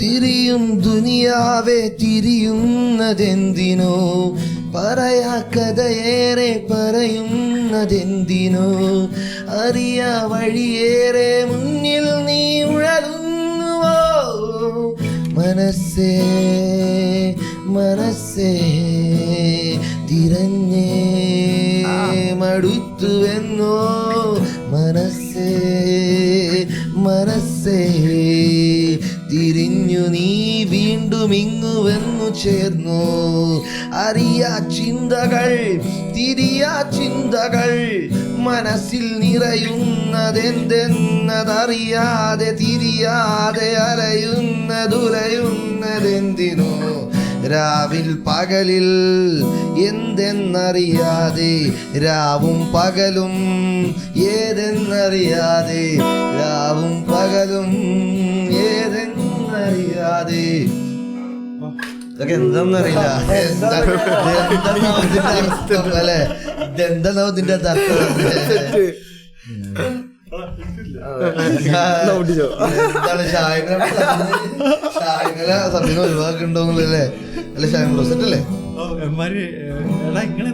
ഇങ്ങനെ പെട്ടെന്ന് ഇതൊക്കെ സാധിക്കുന്നത് അത് ഒരു ഫ്ലോ ഇന്നെ കൊണ്ടൊക്കെ എഴുത്ത് എഴുത അക്ഷയ പറഞ്ഞാൽ പെട്ടെന്ന് ഓരോ മൈൻഡിൽ ഇങ്ങനെ അങ്ങനെ വരികൾ വരും നമുക്ക് നമുക്ക് അറിയില്ല ഇപ്പൊ നമുക്കറിയില്ല നമ്മൾ എന്തർത്ഥത്തിലാണ് പാടുന്നത് ഓൻ പറഞ്ഞ ടാസ്ക് ഒക്കെ പിന്നെ ഇപ്പൊ ഞങ്ങൾ ഷാഫി പറമ്പില് പാട്ട് കേട്ടിരുന്നോ കേരളം മൊത്തം അറിയില്ല ഷാഫി പറമ്പിലടാ കൊലുങ്ങില്ല വൻമരം ഇവരട വേരുകൾ പവറട വേരുകൾ പിടിക്കണതോ ജനങ്ങളുടെ ഹൃദയത്തിനുള്ളിലെ പലയറയ വിടട ഈ വരികളുണ്ടല്ലോ ഓന്റെ പേര് ഷാഫി ഓനില്ല വേറെ കോപ്പി ഓൻ ചെന്ന നാട്ടിലൊക്കെ കരൾ പറിച്ചു നൽകി വാക്കിനൊത്ത ശൗര്യം നോക്കിനൊത്ത ഭാവം എല്ലാരോടും സ്നേഹം കൊടുക്കലോന്റെ മോഹം വടകര ജഗത്ത് സ്നേഹമുള്ള മോനടാ ഭയം ഇതിട്ടുമേശിടാത്ത ചങ്കുറപ്പ് ഇവനടാ ബോംബ് തോക്കുപോരടാ പീരങ്കി ഇറക്കടാ ജനങ്ങളുള്ളിൽ സ്നേഹമുല്ല തൂകിടുന്ന മുത്തടാ ഷാഫി പറമ്പിലടാ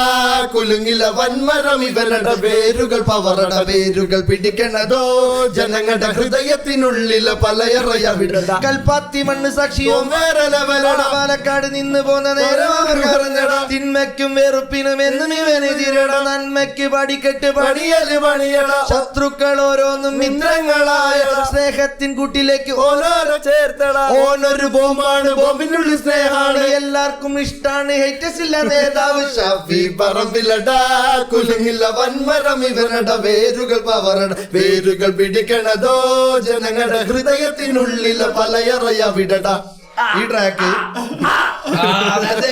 ഈ സാധനമല്ലോ ഈ സാധനം ആക്ച്വലി നമ്മൾ പറയുകയാണെങ്കിൽ രാവിലെ പാട്ടളം മൊത്തം പരിപാടി വീട്ടിൽ പൂവല്ലേക്കാണ് KC വേണുഗോപാൽ ഡീൻ കുര്യാക്കോസ് തൊട്ട് 3 പാട്ട് ഒരു രാത്രി ഉണ്ടാക്കി രാഹുൽ ഗാന്ധിക്ക് വേണ്ടിയുള്ള പാട്ടൊക്കെ നമ്മൾ ഉണ്ടാക്കി അതൊക്കെ കഴിഞ്ഞിട്ട് വീട്ടിൽ പോലെ ഒരു അരമണിക്കൂർ നമുക്ക് അതും കൂടി ഇരുന്നാലോചിച്ചു ആ ഒരു അരമണിക്കൂർ ഉണ്ടായ ലിറിക്കും പരിപാടിയാണ് ഈ സാധനം അന്ന് പിന്നെ ഇതും കൂടി കംപ്ലീറ്റ് ചെയ്തിട്ടാണ് ഓൾക്കൊരു ഡെമോ അടിച്ചെടുത്തിട്ടാണ് സ്റ്റുഡിയോ ഇറങ്ങി ആൾക്കാർ വിചാരിക്കും ചിലപ്പോ ഒരു പെട്ടെന്നില്ലേ ഫ്ലോ ആണ് ചില നേരത്തെ ഒന്നിരുന്നാലും ചിലപ്പോ കിട്ടും പഴയൊന്നും എടുക്കുന്നില്ലല്ലോ ലൈക്ക് തന്നെയാണ് വേറെ പക്ഷെ നമ്മൾ പോലും എക്സ്പെക്ട് ചെയ്യുന്നില്ല ഇത് നല്ലൊരു എത്ര കഴിഞ്ഞിട്ട് അതിലേക്ക് എത്തിയത് എന്നുള്ളതാണ് അല്ലേ അതോ ആദ്യം അങ്ങനെ തന്നെയാണോ അറിയില്ല എനിക്ക് അത് അങ്ങനെ 3 നാൾ ഇരുന്നു അതിന് ഇതിൽ പറയട്ടെ ഇപ്പൊ കംപ്ലീറ്റ് നമ്മളെ പരിപാടി എന്ന് പറയാൻ പറ്റില്ല അപ്പൊ സജീർ ഇടപെടും എടാ അതിന് ഇങ്ങനെ പരിപാടി നോക്കടാ ചിലപ്പോ ഞാൻ പറയാ ഈ വരി ഇവിടെ അങ്ങനല്ലല്ലോ അതിന് വന്നിട്ട് നമുക്ക് ഇവിടെ ഇങ്ങനെ സാധനം കൊടുത്തല്ലോ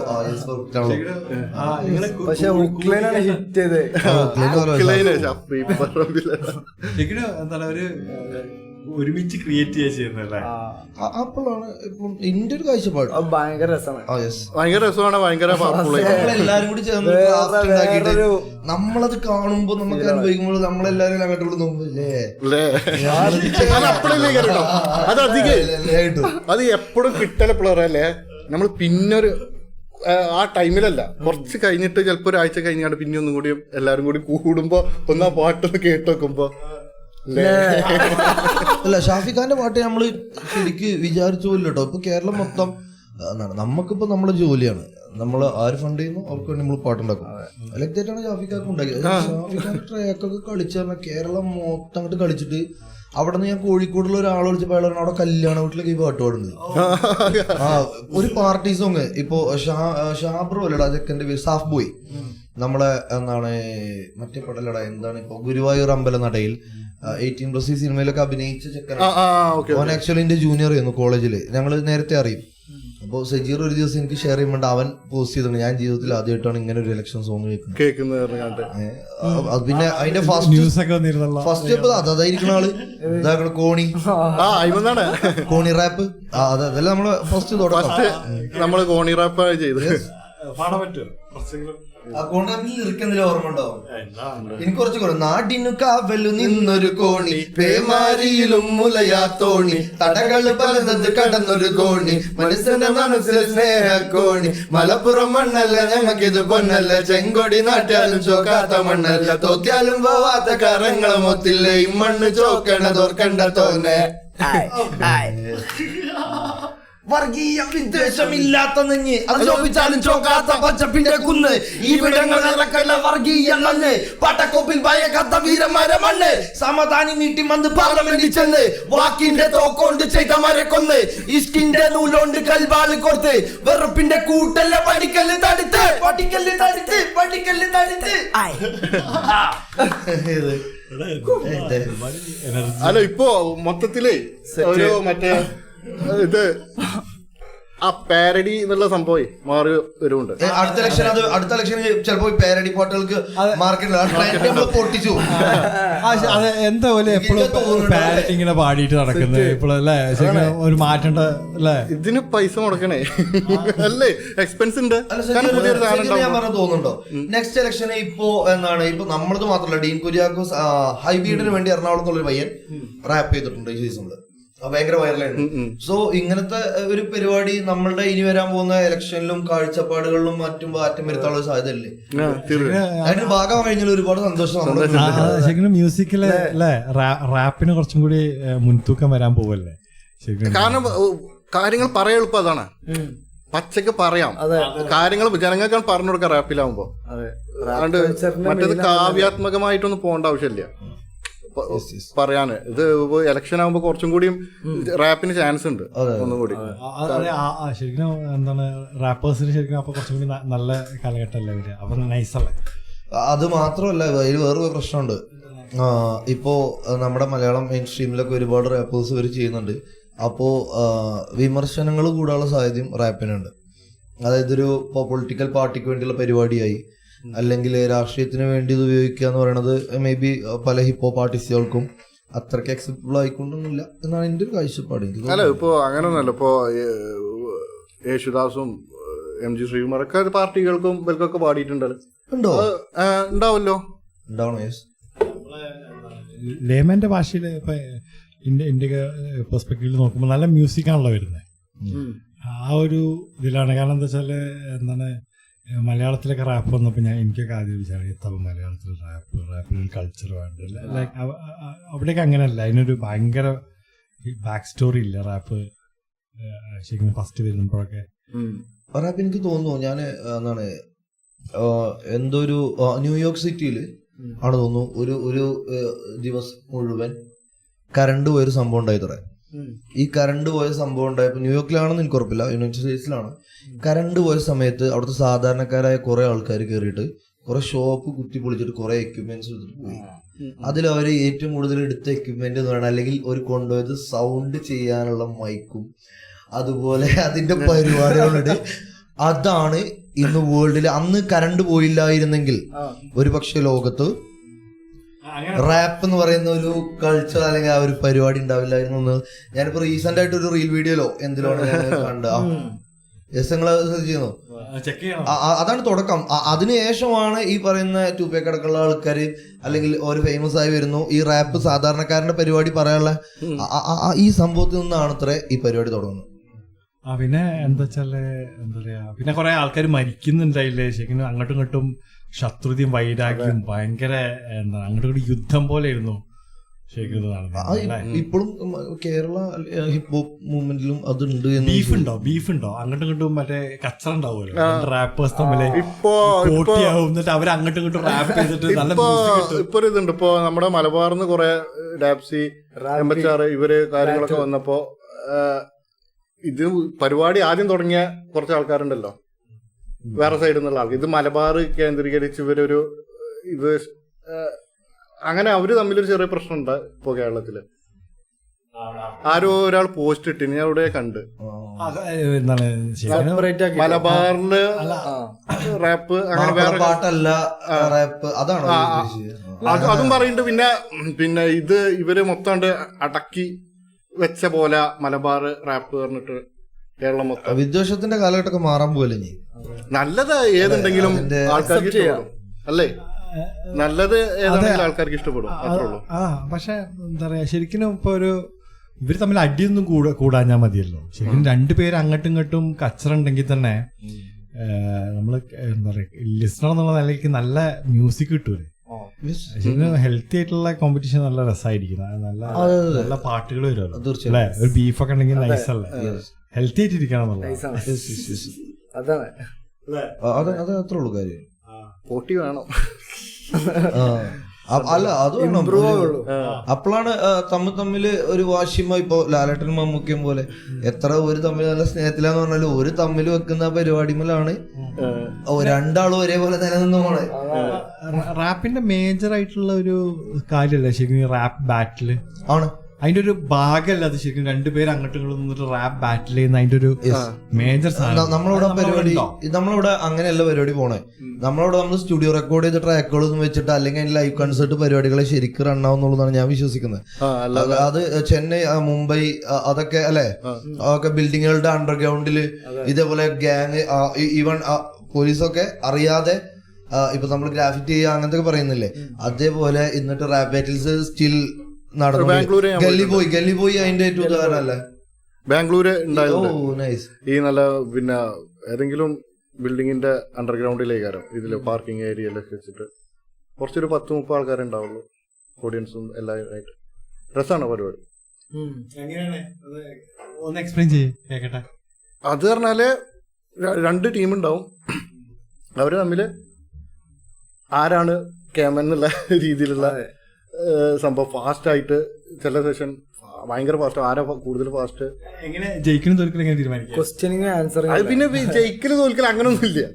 ഒരു സൗഹൃദം ഇതുപോലെ എന്താ സൗഹൃദ മാച്ച് ഒക്കെ പറയും, അങ്ങനത്തെ കണ്ടിട്ടുള്ളൂ. പിന്നെ മുംബൈയിലൊക്കെ ഗല്ലിബോയിലൊക്കെ അത് പ്രത്യേകം കാണിക്കുന്നുണ്ടല്ലോ. ഗല്ലിബോയ് അതന്നെയല്ലേ ഗല്ലിബോയ് സിനിമ. അത് ഇവന്റെ കഥയല്ലേ, എന്താ അവന്റെ പേര്,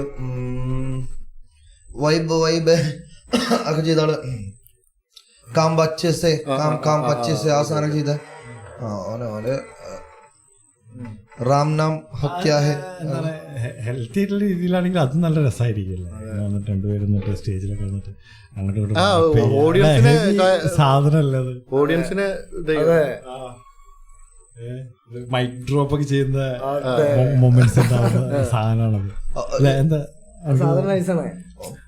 പുറത്തൊക്കെ കൺസേർട്ടിന് നടക്കണ്ടോല്ലേ അതിന്? അതല്ലേ ഉണ്ട്. ഇപ്പൊ മറ്റേ M&Mന്റെ 8 Miles പറഞ്ഞിട്ടൊരു മൂവി ഉണ്ട്. എന്താണ്, ഒരു റാപ്പ് മൂവിയാണത്. അത് എനിക്ക് റാപ്പിനെ പറ്റി അത്ര അറിയൊന്നുമില്ല. പക്ഷെ അതിങ്ങനെ കണ്ടപ്പോ അവിടെ അതിലുള്ള സ്റ്റോറി ഇങ്ങനെ അങ്ങോട്ടും ഇങ്ങനെ എടുത്തിട്ട് കണ്ടിട്ട് ശരിക്കും ഫൈറ്റിന്റെ കയ്യാങ്കളി വേണ്ട, വാക്കിൽ തന്നെ അടിച്ചിട്ടാണ്. അതാണ് അതില് നടക്കുന്നത്. കുറച്ച് അഗ്രസീവ്. പക്ഷെ അത് സ്ട്രീറ്റ്സിലാണ് നടക്കുന്നത്, ലൈക്ക് അവിടെയാണ്, അങ്ങനത്തെ സ്ഥലത്താണത്. ഇപ്പൊ ഷാഹിം ബ്രോ പറഞ്ഞപ്പോ എനിക്ക് തോന്നിയൊരു കാര്യം എന്താ പറയുക, ഇപ്പൊ ഷാഹിം ബ്രോന് ഇതിനെ പറ്റി വലിയൊരു അറിവില്ല എന്നുള്ള രീതിയിൽ പറഞ്ഞല്ലോ.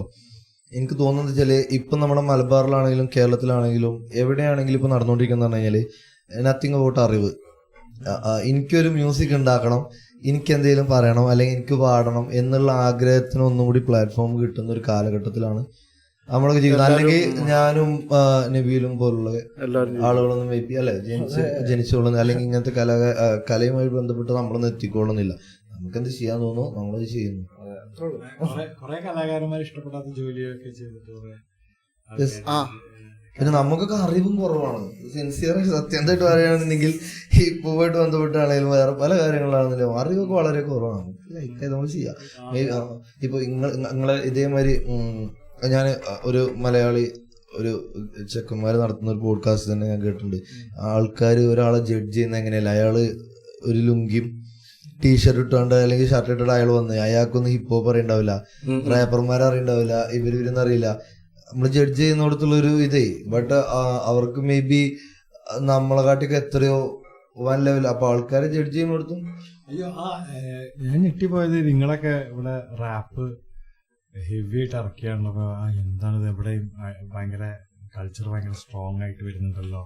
അപ്പൊ ഈ റീസെന്റ് ആയിട്ട് നിങ്ങളിപ്പോ പറഞ്ഞ ഈ എന്താണ് ഈ രാഷ്ട്രീയ സോങ്ങുകൾ അതൊക്കെ ഒരു ജോൺറ വരില്ല, റാപ്പിന്റെ ഇത് സ്ട്രോങ് ആയിട്ട് വരില്ല. അപ്പൊ ഭയങ്കര സന്തോഷമുണ്ട് ശരിക്കും. നൈസ്, നല്ല ക്വാളിറ്റി സാധനങ്ങൾ കിട്ടുന്നുണ്ട്. അല്ല ഇനിയിപ്പോ നമ്മളെ കുറച്ച് സാധനങ്ങൾ ഇറക്കാണ്ടേ, ഇതിപ്പോ മറ്റുള്ളവർക്ക് വേണ്ടിയിട്ടാണ് നമ്മൾ വർക്ക് ചെയ്യുന്നത് കൂടുതല്. ഇപ്പൊ ഞങ്ങൾ ഒരു ദിവസം ഇങ്ങനെ ഡിസ്കസ് ചെയ്തു, അതായത് ഇപ്പൊ നമ്മളൊന്ന് ആലോചിച്ച് നോക്കിയാ നമ്മളെ ഒരു പ്രൊജക്ട് ഇറങ്ങിയിട്ട് ഇപ്പൊ എത്ര കാലം നമ്മള് കിടക്കുന്നുണ്ട്. കൊറേ ഷൂട്ട് കഴിഞ്ഞ സാധനമൊക്കെ ഉണ്ട്, അതിമക്കണ്ട് തിരിയാന്. അപ്പൊ ഇനി അതിന് ബേജാറുകളൊരു ഇതല്ലേ അതല്ലേ നിങ്ങൾ ഇടയ്ക്ക് ഇറക്കുന്ന നിങ്ങളെ ഒറിജിനൽസ് അല്ലേ? അത് ആദ്യം പിന്നെ പാടിയത് പെട്ടെന്ന് അങ്ങനത്തെ കുറെ പേരാണ്ട് അവൻ പാടിയിട്ടുണ്ട് ഫസ്റ്റ് റിലീസിന് മുമ്പ്. അങ്ങനത്തെ എത്രയോ പേരാണ്ട്. പിന്നെ നമ്മള് ബോബി ചമ്മണ്ണൂന് വേണ്ടി അബ്ദുൾ ആളൊരു ഇഷ്യൂ വന്നല്ലോ. ആ ഒരു ഇഷ്യൂല് നമ്മളെങ്ങനെ പാർട്ടിസിപ്പേറ്റ് ചെയ്യാൻ ഉദ്ദേശിച്ചാല്, കാരണം ബോച്ചെ മുന്നോട്ട് വന്നെടുത്തിട്ടുള്ള നിലപാടുകളും പരിപാടികളും ഭയങ്കരമായിട്ട് മലയാളികൾക്ക് മൊത്തം ഒരു അഭിമാനമായിരുന്നൊരു പരിപാടിയിലേക്ക് എത്തിയത്. ഏകദേശം 34 കോടി രൂപയോളം വരുന്ന ഫണ്ട് കൈകാര്യം ചെയ്യാൻ അത്രയും അയാൾ നല്ല റിച്ചാണ്. അപ്പോൾ നമ്മളതിൽ ഇൻസ്പയർഡ് ആയിട്ട് നമ്മൾ ഓൺ സ്പോട്ടിൽ മൂപ്പരെ പറ്റി റാപ്പ് ചെയ്തു. അത് ഞങ്ങൾ ഒരുപാട് കഷ്ടപ്പെട്ട് മൂപ്പരുടെ കയ്യിലേക്ക് എത്തിച്ചു, കോണ്ടാക്ട് ചെയ്ത് ഞങ്ങൾ ഇങ്ങനെ ചെയ്തിട്ടുണ്ട് എന്ന് പറഞ്ഞു. ആക്ച്വലി ഇപ്പോൾ ആ ട്രാക്കിന്റെ ഷൂട്ടും കാര്യങ്ങളൊക്കെ കഴിഞ്ഞു, അത് റിലീസ് ആവാനുണ്ട്. പിന്നെ നമ്മളെ എന്താണ് പോഡ്കാസ്റ്റിലുണ്ടായിരുന്നു ബ്രെറ്റിനെ മാത്രം സിംഗിൾ ക്യാരക്ടറിൽ ബ്രെറ്റ് മാത്രം അഭിനയിച്ച ഒരു മ്യൂസിക് ആൽബം വീഡിയോ നമ്മള് ഷൂട്ടും. അവള് നൈസാണ്, ആർട്ടിസ്റ്റ് അല്ലേ, അപ്പൊ നമ്മള് പറയണത് തിരിയല്ലോ. അതാണ് ഇങ്ങനെ റിയാക്ട് ചെയ്യും. പിന്നെ ഞങ്ങൾ അഭിനയിപ്പിച്ചിട്ടില്ല അതില്. അവളെ വിട്ട് നമ്മള് അവളെ കൊണ്ടിട്ട് കരുവാരക്കുണ്ട് പോലത്തെ ഒരു സ്ഥലത്ത് കൊണ്ടിട്ട് അവിടെ വിട്ടു.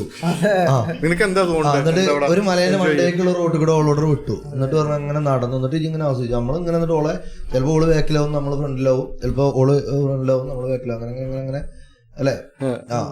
അങ്ങനെ അങ്ങനെ അങ്ങോട്ട് ഷൂട്ട് ചെയ്ത്. പക്ഷെ പാട്ട് ഇനി റെഡിയാക്കണം. പാട്ട് ഏകദേശം റെഡിയാണ്, നമ്മളെ ഇരുന്നിട്ടില്ല. അത് റിലീസ് ആവാണ്ട് അങ്ങനെ കുറെ സാധനങ്ങള് നമ്മള് തന്നെ വെട്ടിയിലിരിക്കുന്നുണ്ട്. പുറത്തുനിന്ന് വർക്ക് കാര്യങ്ങളൊക്കെ വരുമ്പോ പിന്നെ നമ്മള് റീസെന്റ് ആയിട്ട് ഞങ്ങള് വർക്കലായിരുന്നു.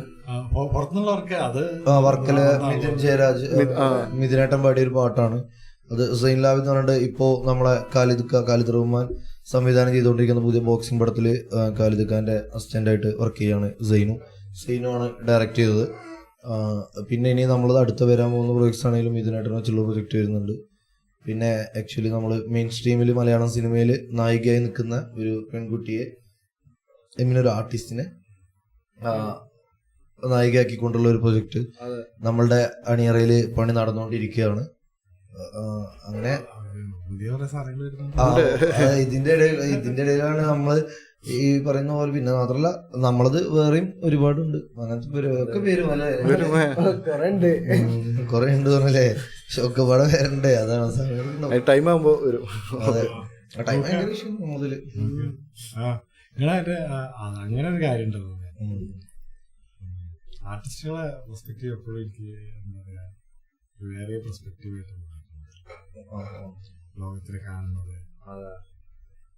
എല്ലാരും ഇൻഡിവിജ്വലി ഇതാണെങ്കിലും എന്താ പറയാ മണി എന്ന് പറഞ്ഞ കൺസെപ്റ്റ് ഒക്കെ നിങ്ങൾക്ക് കുറച്ച് ബുദ്ധിമുട്ടല്ലേ?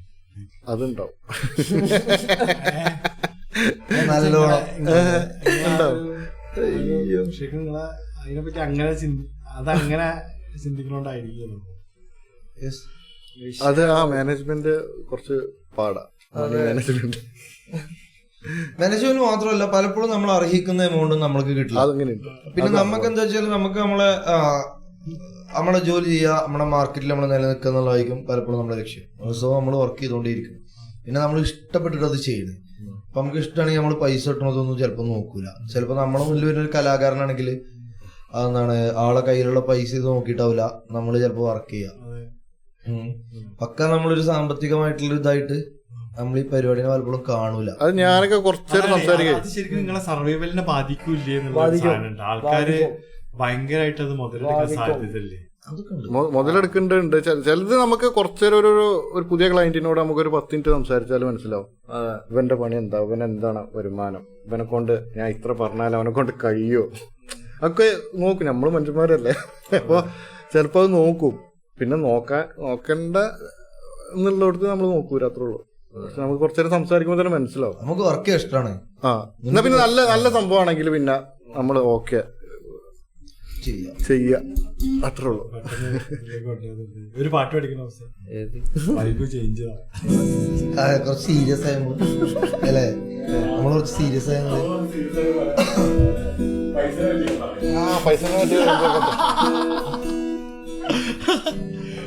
നമുക്ക് എന്തൊക്കെ പറയാനുണ്ട്. എടാ നിന്റെ മറ്റേ അനുനാക്കിയുടെ കഥ അല്ലേ ഇന്റർ മൈൻഡ് ആ കോൺസ്പിറസി തിയറി അല്ലേ? കോൺസ്പിറസി കേക്കട്ടെ, ഞാൻ ഇൻട്രസ്റ്റഡ് ആണ് കോൺസ്പിറസി. അനുനാഗി ഗോഡ്സ് അത് നിങ്ങൾക്ക് അറിയില്ല ഒട്ടുമല്ല അനുനാഗികളെ കുറിച്ച്? അത് ഞാൻ കേട്ടിട്ടുണ്ട്. എന്താണ് ബൈബിളില് മുന്നുള്ള അനുനാഗികൾ എന്ന് പറയുന്നത് അനുനാഗികൾ എന്ന് പറഞ്ഞ കുറച്ച് ദൈവങ്ങളുണ്ട്.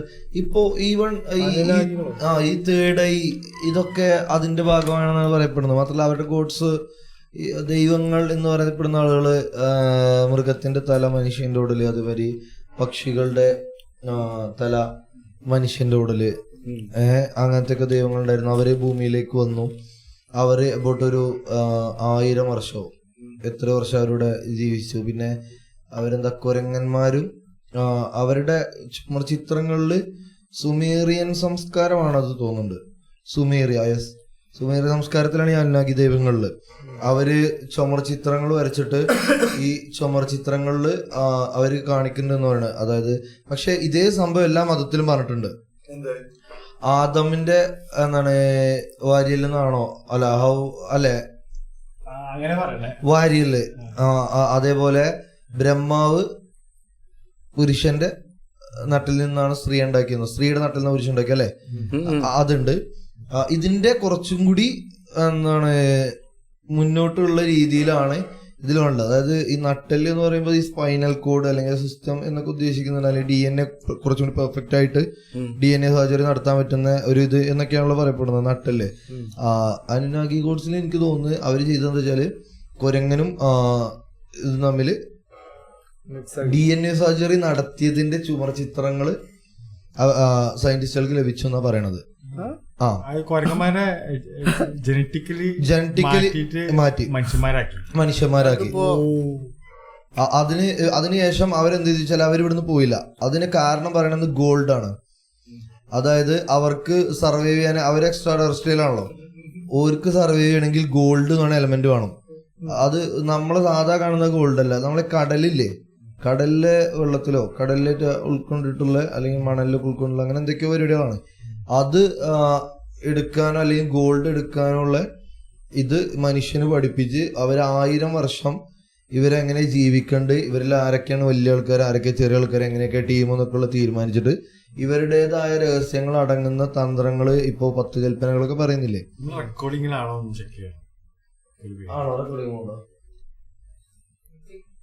ഹലോ അപ്പൊ ഈ സാധനങ്ങൾ ഇങ്ങനത്തെ അങ്ങനെ ഒരു പെട്ടി ഭരിക്കാൻ ഒരു ടീമിനെ ഏൽപ്പിച്ചു. അതാണ് ഇൽമിനാറ്റി എന്ന് പലപ്പോഴും പലരും വിശ്വസിക്കുന്നത്. അതിന്റെ ആധാരം തന്നെ പിന്നീട് ഇതിലാണ്. അനുനാഗി ഗോഡ്സ് ആണ് അവരെ ഏൽപ്പിച്ചത്. അതായത് ഭൂമിയിലുള്ള മനുഷ്യന്മാരിലൊക്കെ പവർഫുൾ ആയിട്ട് നിങ്ങൾ നിൽക്കുക, നിങ്ങളെ കാഴ്ചപ്പാടിനനുസരിച്ച് അവരെ ജീവിപ്പിക്കുക, നിങ്ങൾ ഉദ്ദേശിക്കുന്നത് അവർ തിന്നുക. അതായത് ഡയറക്ട്ലി അല്ലെങ്കിൽ ഇൻഡയറക്ട്ലി നമ്മൾ എന്ത് കാണണം, നമ്മളെ മുന്നിലെ ട്രെൻഡ് എന്ന്, നമ്മൾ കഴിക്കേണ്ട ഭക്ഷണം എന്ത്, ഇതിലൂടെ അവര് നമ്മളെ കൊണ്ട് പഠിപ്പിച്ചിട്ട് ഒരിതിലെ മെയിൻ ആയിട്ടുള്ള ആളുകളായിട്ട് നിൽക്കുക. ഒരുപാട് അതായത് അവരിവിടെ 1000 വർഷം ജീവിച്ചു എന്ന് പറയണില്ലേ, മേ ബി അവർക്കത് ഒരു ദിവസം ഉള്ളൂ എന്നാ പറയപ്പെടുന്നത്. അതായത് മനസ്സിലായില്ലേ, സ്പേസില് നമ്മൾ സഞ്ചരിക്കുമ്പോഴുള്ള ടൈമിന്റെ ഇതിന്റെ ഡിഫറൻസ് ആണ് അതിൽ പറയണത്. അവർക്ക് ഒരു ദിവസമായിട്ട് ഇവിടെ നിൽക്കേണ്ടി വന്നിട്ടുള്ളൂ, അല്ലെങ്കിൽ അവർ ഒരു വർഷം നിന്നിട്ടുണ്ടാവുള്ളൂ. അത് പക്ഷെ നമ്മുടെ ഭൂമിയിൽ അത് 1000 വർഷത്തോളമാണ്. അത് കഴിഞ്ഞിട്ട് അവരെന്ത് ചെയ്തു, അവര് തിരിച്ചു പോയി, ഇനി അവര് വീണ്ടും വരും എന്നാണ് പറയണത്. അല്ലെങ്കിൽ അവർ വന്നിട്ടുണ്ടാവും, വന്ന് പോയിക്കൊണ്ടിരിക്കുന്നുണ്ടാവും. ഇങ്ങനെയാണ് അത് പോണത്. കൺസ്പിറസി അങ്ങനെ ഈ അന്നാഗി ഗോഡ്സിനെ പറ്റിയുള്ള ഞാൻ പിന്നെ അത് ഒരുപാട് മുമ്പാണ് ഞാൻ അതിനെ പറ്റി എന്താണ് ഡീപ്പായിട്ട് പഠിച്ചു തന്നു. ഒരുപാട് കാര്യങ്ങൾ ഇതിനെ പറ്റി പഠിച്ചു തന്നു. ഇപ്പൊ ഉദാഹരണത്തിന് മെഡിറ്റേഷൻ ഒക്കെ അല്ലേ, മെഡിറ്റേഷന്റെ ഒക്കെ ഉത്ഭവം യഥാർത്ഥത്തിൽ സുമേറിയൻ ആണെന്നാണ് പറയപ്പെടുന്നത്. വേൾഡ്സ് ഫസ്റ്റ് ലാംഗ്വേജ് എന്ന് പറയുന്ന സംഭവമൊക്കെ ഉണ്ടല്ലോ, അതൊക്കെ ഈ സുമേറിയൻ എന്ന് വന്നാന്ന് പറയുന്നുണ്ട്. ഇപ്പൊ യോഗ അല്ലെങ്കിൽ മെഡിറ്റേഷനിലെ അവസ്ഥ എന്ന് പറയുന്ന ഇതൊക്കെ ഉണ്ട്, ഓരോ സംഭവങ്ങള് നമ്മള് മെഡിറ്റേഷൻ ചെയ്യുമ്പോൾ ഉണ്ടാവുന്ന ഓരോ ഇത്, അതിനെ കുറിച്ചൊക്കെ ഈ സുമേറിയൻ സംസ്കാരത്തിൽ തന്നെ പറഞ്ഞിട്ടുണ്ട് എന്നൊക്കെ പറയുന്നുണ്ട്. ജോ റോഗൻ എക്സ്പീരിയൻസിൽ എപ്പോഴും അതിനെപ്പറ്റി പറയാറുണ്ട്. എന്താ വെച്ചാല് പിരമിഡ് ഉണ്ടാക്കിയതിനെ പറ്റിട്ട് അത് എന്താ പറയാ, ലൈക്ക് ഇപ്പോൾ പിരമിഡിന് ശേഷം പിന്നെ പിരമിഡിനെക്കാട്ടി വലിയൊരു സ്ട്രക്ചർ ഉണ്ടാക്കുന്നത് ഐഫൽ ടവർ. അപ്പൊ അന്നത്തെ ടെക്നോളജി എന്തായിരുന്നു എന്നുള്ളത് നമുക്ക് ഇപ്പോൾ നമ്മളിങ്ങനെ എന്താ മണ്ണൊക്കെ കുടിച്ചിട്ട് നോക്കിയിട്ട് പറയല്ലേ. ഇപ്പൊ പുതിയൊരു അപ്ഡേറ്റ് വന്നിരുന്നു അതില്, അതായത് നൈൽ നദി നമ്മൾ വിചാരിക്കുന്ന പോലെ പിരമിഡിൽ നിന്ന് ഒരുപാട് ദൂരെ കൂടെ അല്ല ഒഴുകിയിരുന്നത്.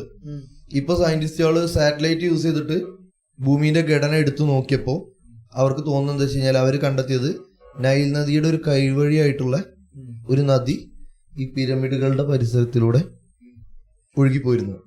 കുറച്ചും കൂടി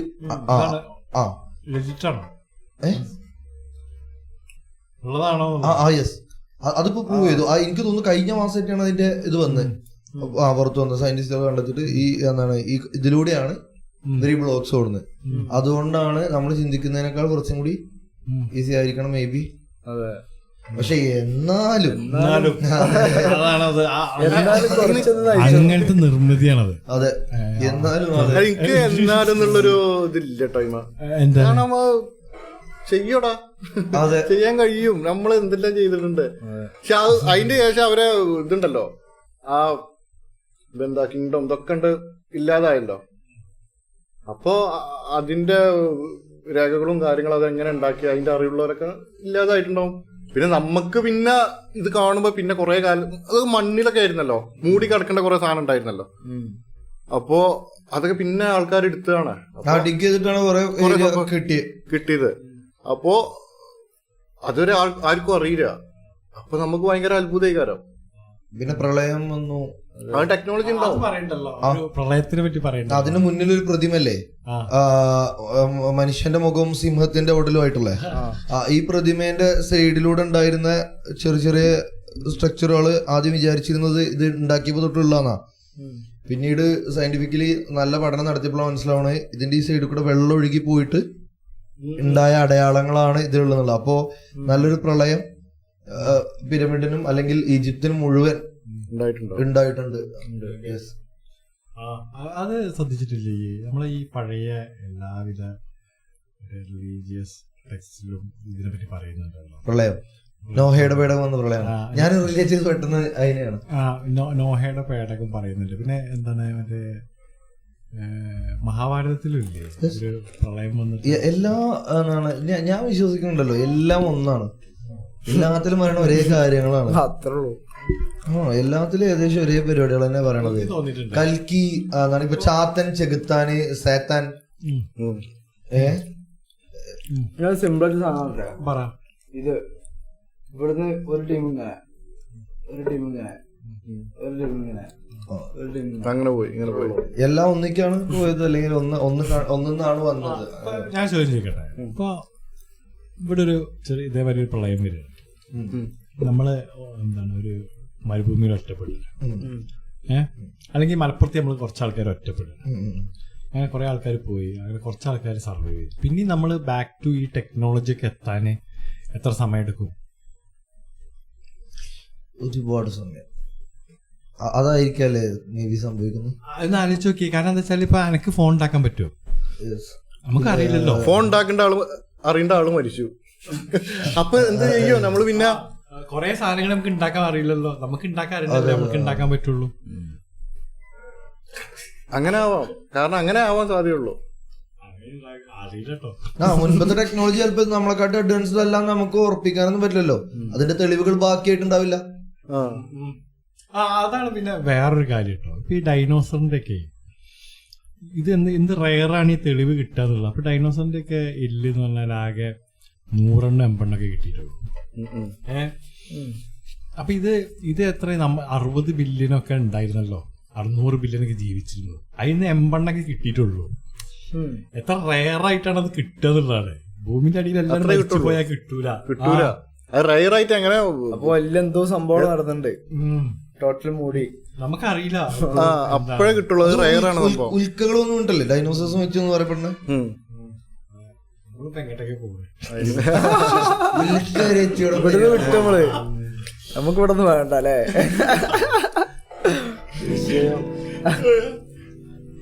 എപ്പോഴും എന്താണ് മനുഷ്യ മനസ്സിന്റെ ഉള്ളിൽ എപ്പോഴും ഉള്ള ഒരു കാര്യമായിട്ട് തോന്നിയിട്ടില്ല. ഇപ്പൊ ഈ ലോകം അവസാനിക്കുകയാണെങ്കിൽ ആ ഒരു വരികയാണെങ്കിൽ അങ്ങനത്തെ ഒരു ഫിയർ എപ്പോഴെങ്കിലും തോന്നിയിട്ടുണ്ടോ? അങ്ങനെ ഒരു സിനാരിയോ? ഫിയർ എന്ന് പറയുന്നൊരു പരിപാടിയില്ല. പണ്ട് സംഭവിക്കും. നമ്മളൊന്നും കാണൂരേ. 2012 വന്നിട്ട് ഞാനിപ്പോ ആലോചിച്ച അന്നുണ്ടായിരുന്നല്ലോ ആൾക്കാർക്ക് നിക്കാൻ പറ്റണില്ല. അതായിരുന്നു നമ്മുടെ നാട്ടിൽ മൊത്തം അത് ഭയങ്കര കഥയാണ്, എല്ലാവർക്കും അറിയുന്നത്. എന്റെ കൂട്ടുകാരന്റെ വീട്ടില് എന്താണ് ഞങ്ങള് സിസ്റ്റത്തിൽ ഇട്ടിട്ട് ഇതിങ്ങനെ കാണണം ഈ പടം. അത് എങ്ങനെയൊക്കെ ഒപ്പിച്ചാണ് ഈ പടം. എന്നിട്ടിങ്ങനെ കാണണം. അപ്പൊ വല്യന്മാര് അങ്ങനത്തെ അവന്റെ അടുത്ത വീട്ടിലത്തെ താത്താരൊക്കെ ഇതാണില്ല സിനിമ, ഏതാണ് കിയാമനാളിനെ പറ്റിയുള്ള സിനിമ ഇറങ്ങിയിരിക്കണെന്ന് പറഞ്ഞിട്ടേ ഒരു ഇതിങ്ങനെ കണ്ടു. അപ്പൊ ഇവര് നോക്കുമ്പോ കപ്പലൊക്കെ മറിയണു. ഇവർക്കെല്ലാം കണക്ട് ചെയ്യാൻ പറ്റാത്തോണ്ടായിരിക്കും. ഞാനത് ആലോചിച്ചു ഇപ്പൊ പറഞ്ഞപ്പോ തന്നെ എന്റെ മൈൻഡിലാണ്. അതെ, അത് ഭയങ്കര പ്രശ്നമായിരുന്നു. ഒന്ന് ആലോചിച്ചൊക്കെ ആകെ സീനായിരുന്നു. അതാരും പറഞ്ഞുണ്ടാക്കിയേ ഇങ്ങനെ ഒരു കലണ്ടർ എന്തോ കളിക്കുന്നുണ്ടല്ലോ, മായൻ കലണ്ടറോ. അത് വരെ ഉള്ളൂ. അങ്ങനല്ല, ആ കലണ്ടർ ആ ഡേറ്റ് വരെ ഉള്ളൂ. അത് കഴിഞ്ഞാലേ കലണ്ടർ അതുകൊണ്ട് കലണ്ടർ കഴിഞ്ഞ ലോകമില്ല. അപ്പൊ അവര് പറഞ്ഞു അല്ല അതുവരെ ഉണ്ടാക്കിയിട്ടുള്ളൂ ഈ കലണ്ടർ, അതുകൊണ്ട് ഇനി ലോകമില്ല. ആകെ സീരിയസ് ഇങ്ങനെ വെറുതെ ഇരിക്കുമ്പോ അത് പേടിപ്പിക്കുകയാണ്. ആലോചിച്ചൊക്കെ അന്ന് തീരും. ഒരാവശ്യം ചിലരെ അല്ലെങ്കിൽ സമാധാനം ഇല്ലാതെ ഓടിക്കൊണ്ടിരിക്കുകയാണ്. അതിന്റെ ഇടയിൽ ഒരു പാട്ട് പാടണം. പിന്നെ ഇതിന്റെ കണക്ഷൻ ഒക്കെ പോയിക്കോളൂ. അല്ലല്ല, നിങ്ങൾ പറഞ്ഞാറ് ഇവിടെ നിങ്ങൾ പറഞ്ഞൊന്നും എനിക്ക് കേൾക്കുന്നില്ല ഗൈസ്. ഇപ്പോഴോ? അതാണേ അവിടെയാണ് നോക്കുന്നത്. അങ്ങനെ പാടണം. ഒരു പാട്ടിലേക്ക് പാടാ. ഈ അടുത്തിട്ട് എന്റെ അടുത്ത ഒറിജിനൽസ് ഏത് കട്ടിട്ടോ? കട്ടണടി കട്ട് ധീമ കിട്ടൂല. കട്ടെന്ന് പാടിക്കോ. പാടിക്കോ. ഏകനായിട്ടല്ലോ. എങ്ങനെയാണോ? ഏകനായി ഞാൻ ആ കടലിൽ മുങ്ങിത്താഴുന്നു, ഏകനായി ഞാൻ ആ കടലിൽ മുങ്ങിത്താഴുന്നു, കാണുന്ന പാതകളല്ലേ കാത്തിരിപ്പതും, മിഴികൾ തുറക്കുന്നതോ നല്ല നേരവും, കാണുന്ന പാതകളല്ലേ കാത്തിരിപ്പതും, മിഴികൾ തുറക്കുന്നതോ നല്ല നേരവും, അറിയാതെ എന്തോ തേടി ഞാൻ തിരയാതെ നിന്നോ നേരവും, പിടിച്ചിമ്മി അടയും പോലെ കാലം കടന്നു പോകെ, നിന്നോട്ട് നോക്കാൻ പോലും കഴിയാത്ത പാഴ്മോഹം, പിടിച്ചിമ്മി അടയും പോലെ കാലം കടന്നു പോകെ, പിന്നോട്ട് നോക്കാൻ പോലും കഴിയാത്ത പാഴ്മോഹം, ഏകനായി ഞാൻ ആ കടലിൽ മുങ്ങിത്താഴുന്നു, ഏകനായി ഞാൻ ആ കടലിൽ മുങ്ങിത്താഴുന്നു.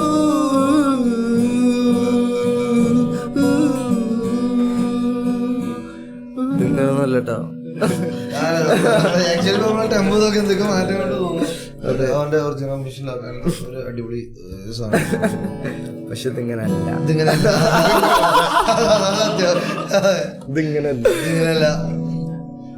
ഇതെന്തോ ഇപ്പൊ പാട് ഇനി സജീറിന്റെ പാട്ട് പാട്ടെ എനിക്ക് ഞാൻ ലാസ്റ്റ് അങ്ങനെ അപ്പൊ പിന്നെ മറന്നു പോയിക്കോളും. എനിക്ക് ഒരു റിക്വസ്റ്റ് പാടാൻ പറ്റും? മറ്റേ മഴ പെയ്ത് പുഴ ആ പാട്ട് അറിയോ? മഴ പെയ്ത് പോയ വെള്ളം കര കവിഞ്ഞൊഴുകുമ്പോൾ പുഴവക്കത്തിരുന്നവർ പയം പുയുങ്ങി അങ്ങനെ പുയുങ്ങിയ പയം തിന്നിട്ടവർ കുയങ്ങി. മഴ പെയ്ത് പോയ വെള്ളം കര കവിഞ്ഞൊഴുകുമ്പോൾ പുഴവക്കത്തിരുന്നവർ പയം പുയുങ്ങി അങ്ങനെ പുയുങ്ങിയ പയം തിന്നിട്ടവർ കുയങ്ങി.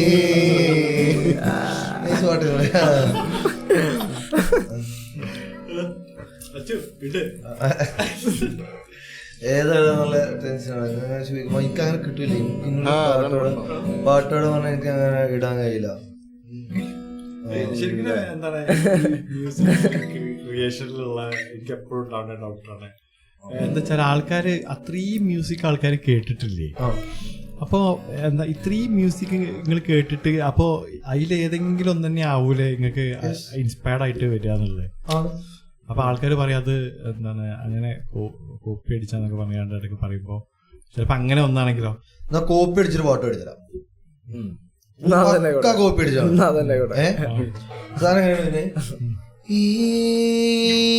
ഈടവഴിയോരം ഞാൻ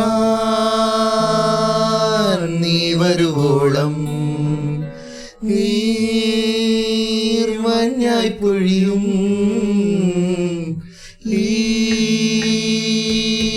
ചാറ്റൽ മഴയിൽ കാതോർത്തിരിപ്പാണേ കാത്തിരിപ്പാണേ കാതോർത്തിന്നുമിരിപ്പാണേ ഞാൻ കാത്തിരിപ്പാണേ നിന്നെ കാത്തിയിട വഴിയിൽ ഞാനിരിപ്പാണേ നിന്നെ കാത്തിയിട വഴിയിൽ ഞാനിരിപ്പാണേ ഇടനെഞ്ചിൽ ദഫ് മുഴങ്ങണ് മൈക്കണ്ണിൽ മിന്നലടിക്കണ് ഇടനെഞ്ചിൽ ദഫ് മുഴങ്ങണ് മൈക്കണ്ണിൽ മിന്നലടിക്കണ് പെണ്ണെ നീ നിൻ സുറുമ കണ്ണാൽ എന്നെ നോക്കുമ്പോൾ പെണ്ണെ നീ നിൻ സുറുമ കണ്ണാൽ എന്നെ നോക്കുമ്പോൾ കൈതമുള്ളാൽ കോരി വലിക്കണ് റൂഹാകെ പ്രണയം പൊടിയണ് കൈതമുള്ളാൽ കോരി വലിക്കണ് റൂഹാകെ പ്രണയം പൊടിയണ് വാനിലെ അമ്പിളി പോലൊരു പുഞ്ചിരി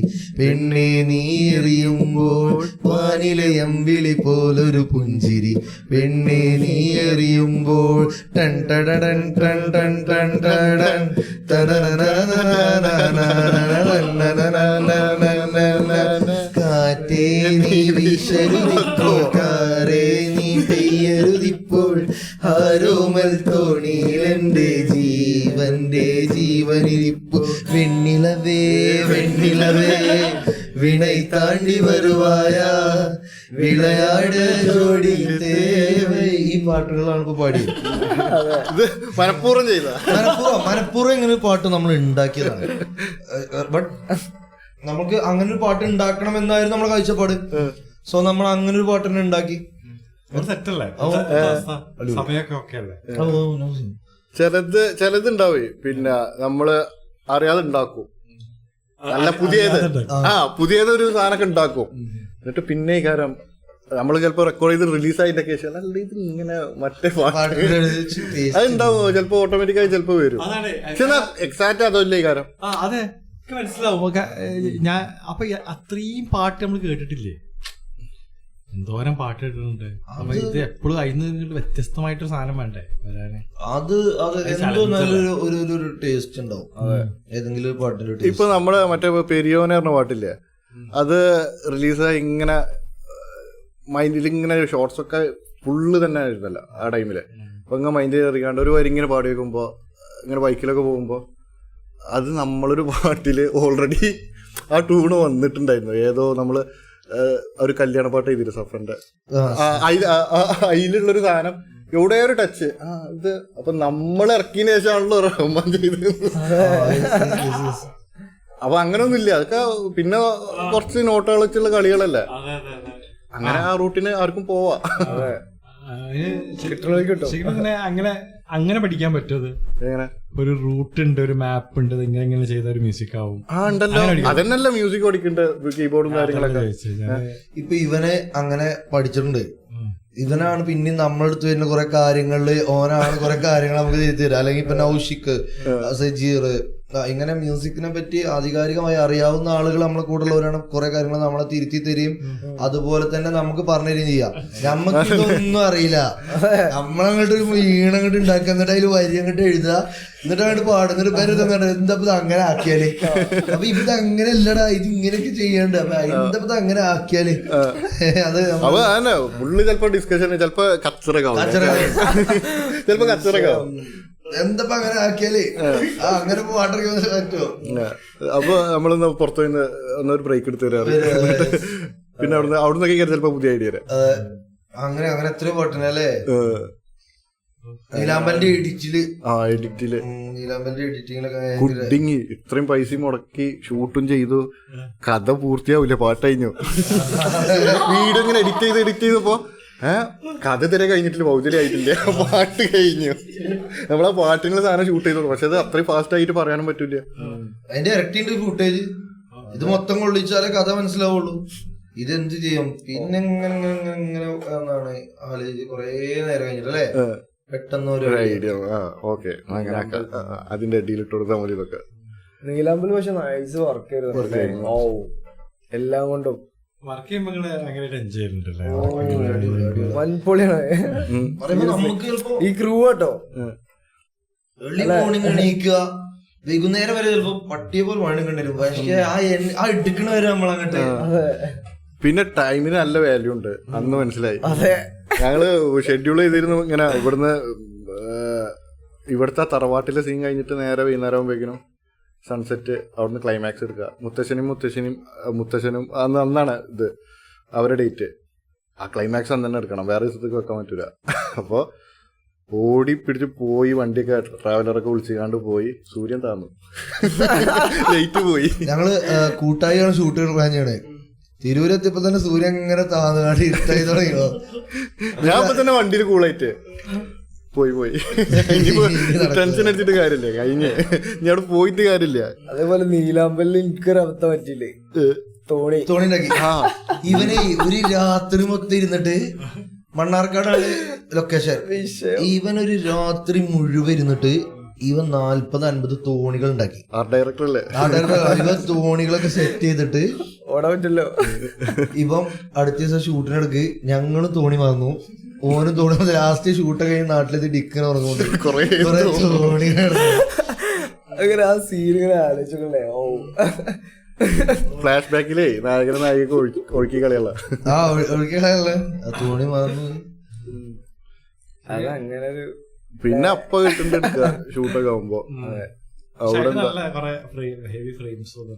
പച്ചമാങ്ങ മറ്റേ ശരിക്കും പച്ചമാങ്ങ അല്ലെ, പച്ചമാങ്ങ കൊന്ന. ഓ കൊന്ന പറിച്ചപ്പോ എന്താ ഫീലർ, എന്ത് അടിപൊളി കിട്ടി. നബീലിന്റെ ഒരു റിലേറ്റീവ്സിന്റെ വീട്ടിൽ പോയിട്ടൊക്കെ നമ്മള് പ്രോപ്പർട്ടീസ്,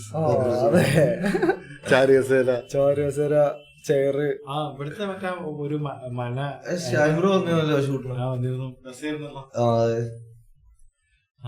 അത് വേറെ എക്സ്പീരിയൻസ് ആയിരിക്കില്ല ഷൂട്ട് ചെയ്യുന്ന.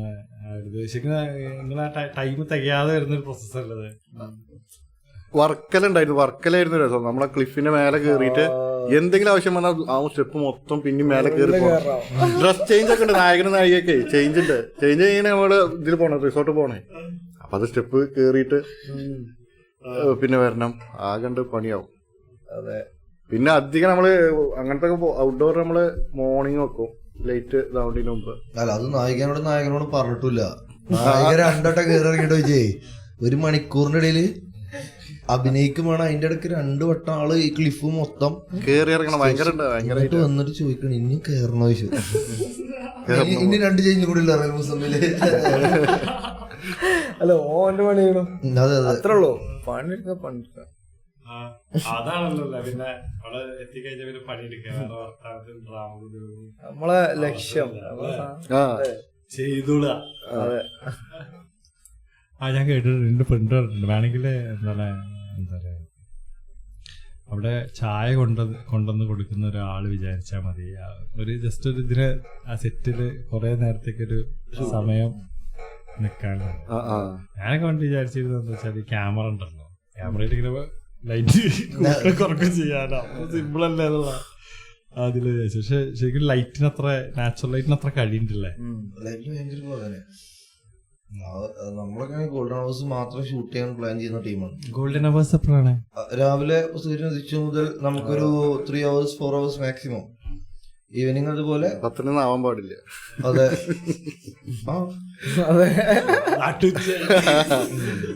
നമ്മളൊക്കെ 10 മണി 10:30 ഇൻഡോർ കയറും. നീലാമ്പലിൽ നമ്മൾ അങ്ങനെ തന്നെ ചെയ്തത്. ഒരു പ്രാവശ്യം മാത്രം, വേറെ ഓപ്ഷൻ ആ സൂര്യൻ താന്നോണ്ട്. പിന്നെ അവരെ കോഴിക്കോട് പോയിട്ട് അവരെ ടൈം ഉച്ചക്കായിരുന്നു.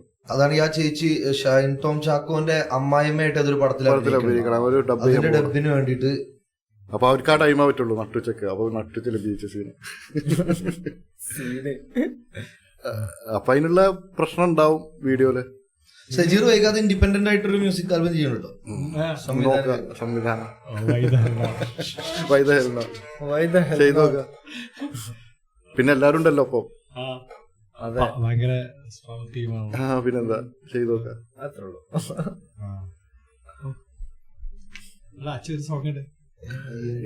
സോങ് മാത്രമാണ് നമുക്ക് ഭക്ഷണം കഴിക്കണ്ടേ? നല്ല വൈൻഡപ്പ് ചെയ്യണോ അതോ എന്താ അവസ്ഥ? ഈ ആദ്യം മറ്റേത് പറഞ്ഞിട്ടില്ല, അത് വേറെ കട്ട് ചെയ്തെടുത്താൽ അതൊക്കെ നമുക്ക് പറഞ്ഞിരിക്കുക. Welcome to why the hell not.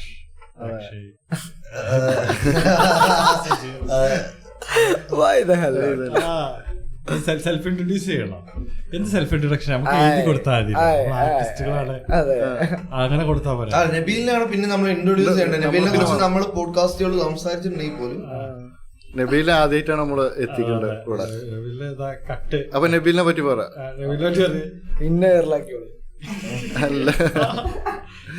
അല്ല ഈ എന്റെ ഇത് എന്താ ആർട്ടിസ്റ്റാണ്, അവന് വരക്കും, പിന്നെ നമ്മളെ ആർട്ട് ഡയറക്ഷൻ ഒക്കെ അവനാണ്, റാപ്പറാണ്, പിന്നെ എന്തൊക്കെയാണ് എഴുതും, ഫുട്ബോൾ പ്ലെയർ, പിന്നെന്താ മറ്റേ പിന്നെ മാത്രമല്ല ഹലാൽ ലവ് സ്റ്റോറി സിനിമയുടെ സ്റ്റോറി ബോർഡിൽ കുറച്ച് വർക്ക് ചെയ്തത് നബീലാണ്. ലൂക്ക എന്ന് പറയുന്ന ടോവിനോയുടെ പടത്തില് നാഷണൽ അവാർഡ് വിന്നർ അനീസ് നാടോടി എന്ന് പറയുന്ന ആ ഡയറക്ടറെ കീഴില് അല്ലെ വർക്ക് ചെയ്യാൻ സാധിച്ച ഒരു വ്യക്തിയാണ്. നല്ല റാപ്പ് ചെയ്യുള്ള റാപ്പ് സിംഗറാണ്, പാടും എഴുതും, ഒരുപാട് പരിപാടികളുണ്ട്, നന്നായിട്ട് വരക്കും. അതൊക്കെ തന്നെ. അതെ, നമുക്ക് ഇൻട്രോ അങ്ങനെ പോവാ. നമുക്ക് പിന്നെ നമ്മള് കോൺവെർസേഷനിലാണ്.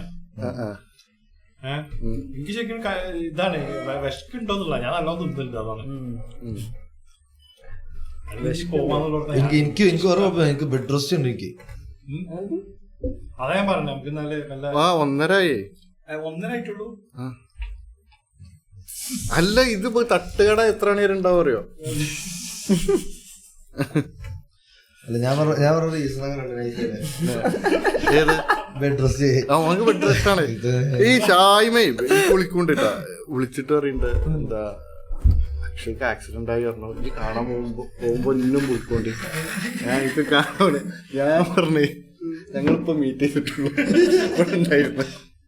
എന്നോട് എനിക്കിപ്പോ എങ്ങനെ ചോദിച്ചപ്പോ ഞാൻ പറഞ്ഞ ഷൂട്ടുണ്ടായിരുന്നു, പ്രിയദർശില്ലേ. അല്ല സീനൊന്നും ഇല്ല, അതിനകത്തുള്ള പ്രശ്നമൊന്നും ഇല്ലാത്തതുകൊണ്ടാണ് നമ്മൾ അങ്ങനെ ഇതായിട്ട് പോകുന്നത്. പക്ഷെ വീട്ടുകാർക്ക് ചിലപ്പോ ഒരു ടെൻഷനായി. നമുക്ക് മെല്ലെ മൈൻഡ് അപ്പ് ചെയ്യാം. എല്ലാവരും വൈ ദ ഹെൽ നോട്ട് തന്നെ. Why the hell not? അല്ല അതൊക്കെ കിടക്കട്ടെ. ഒരു പാട്ട് പാടാതെങ്ങനെ മൈൻഡ് അപ്പ് ചെയ്യാം. പാട്ടിങ്ങനെ പാടി ഇങ്ങനെ ലാസ്റ്റിന്റെ ആളുണ്ട് ഇവിടെ. ലാസ്റ്റ് എന്നോട് പറഞ്ഞിട്ട് അങ്ങനെ പറഞ്ഞില്ല. ഇത് മറ്റേ പാടിക്കോ, മറ്റേ കരളിൽ തീരുന്നു.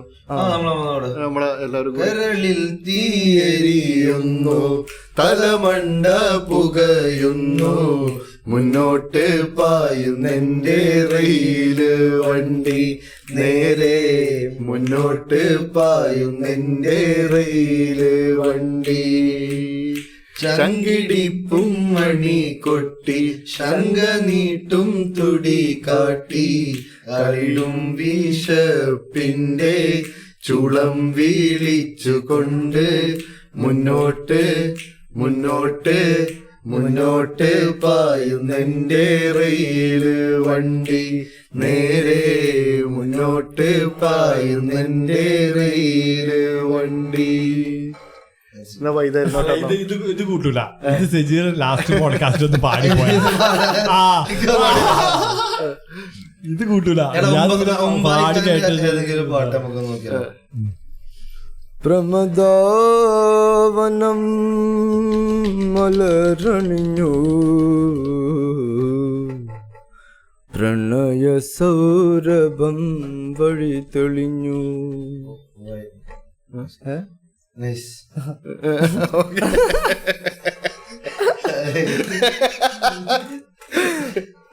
ഒമ്പായി എനിക്കത് ഓർമ്മ.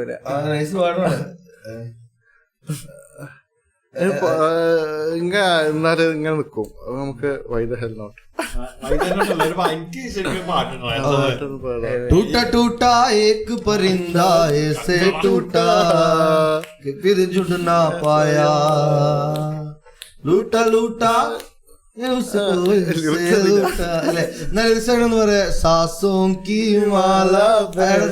മറ്റേ നമ്മളെ മറ്റേ സാധനം ഉണ്ടല്ലോ, തെരെ നാം സെ ജീ ലൂ തെരെ നാം സെ മർ ജാഊ तेरे नाम से जी लूं तेरे नाम से मर जाऊं तुझे ऐसे सदके पे मुझे ऐसा कर जाऊं तूने क्या कर डाला मर गई मैं मिट गई मैं ओ जी आज हो गई मैं तेरी दीवानी दीवानी तेरी दीवानी दीवानी तेरी दीवानी दीवानी तेरी दीवानी दीवानी.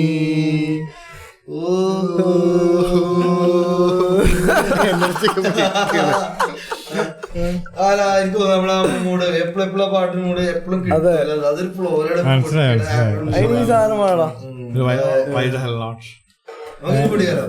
ഇനി ഉണ്ടാവുമല്ലോ. നമുക്ക് ഇടയ്ക്കിടയ്ക്ക് ഇരിക്കാം, നമുക്ക് പാട്ട് പാടിയിരിക്കാമല്ലോ.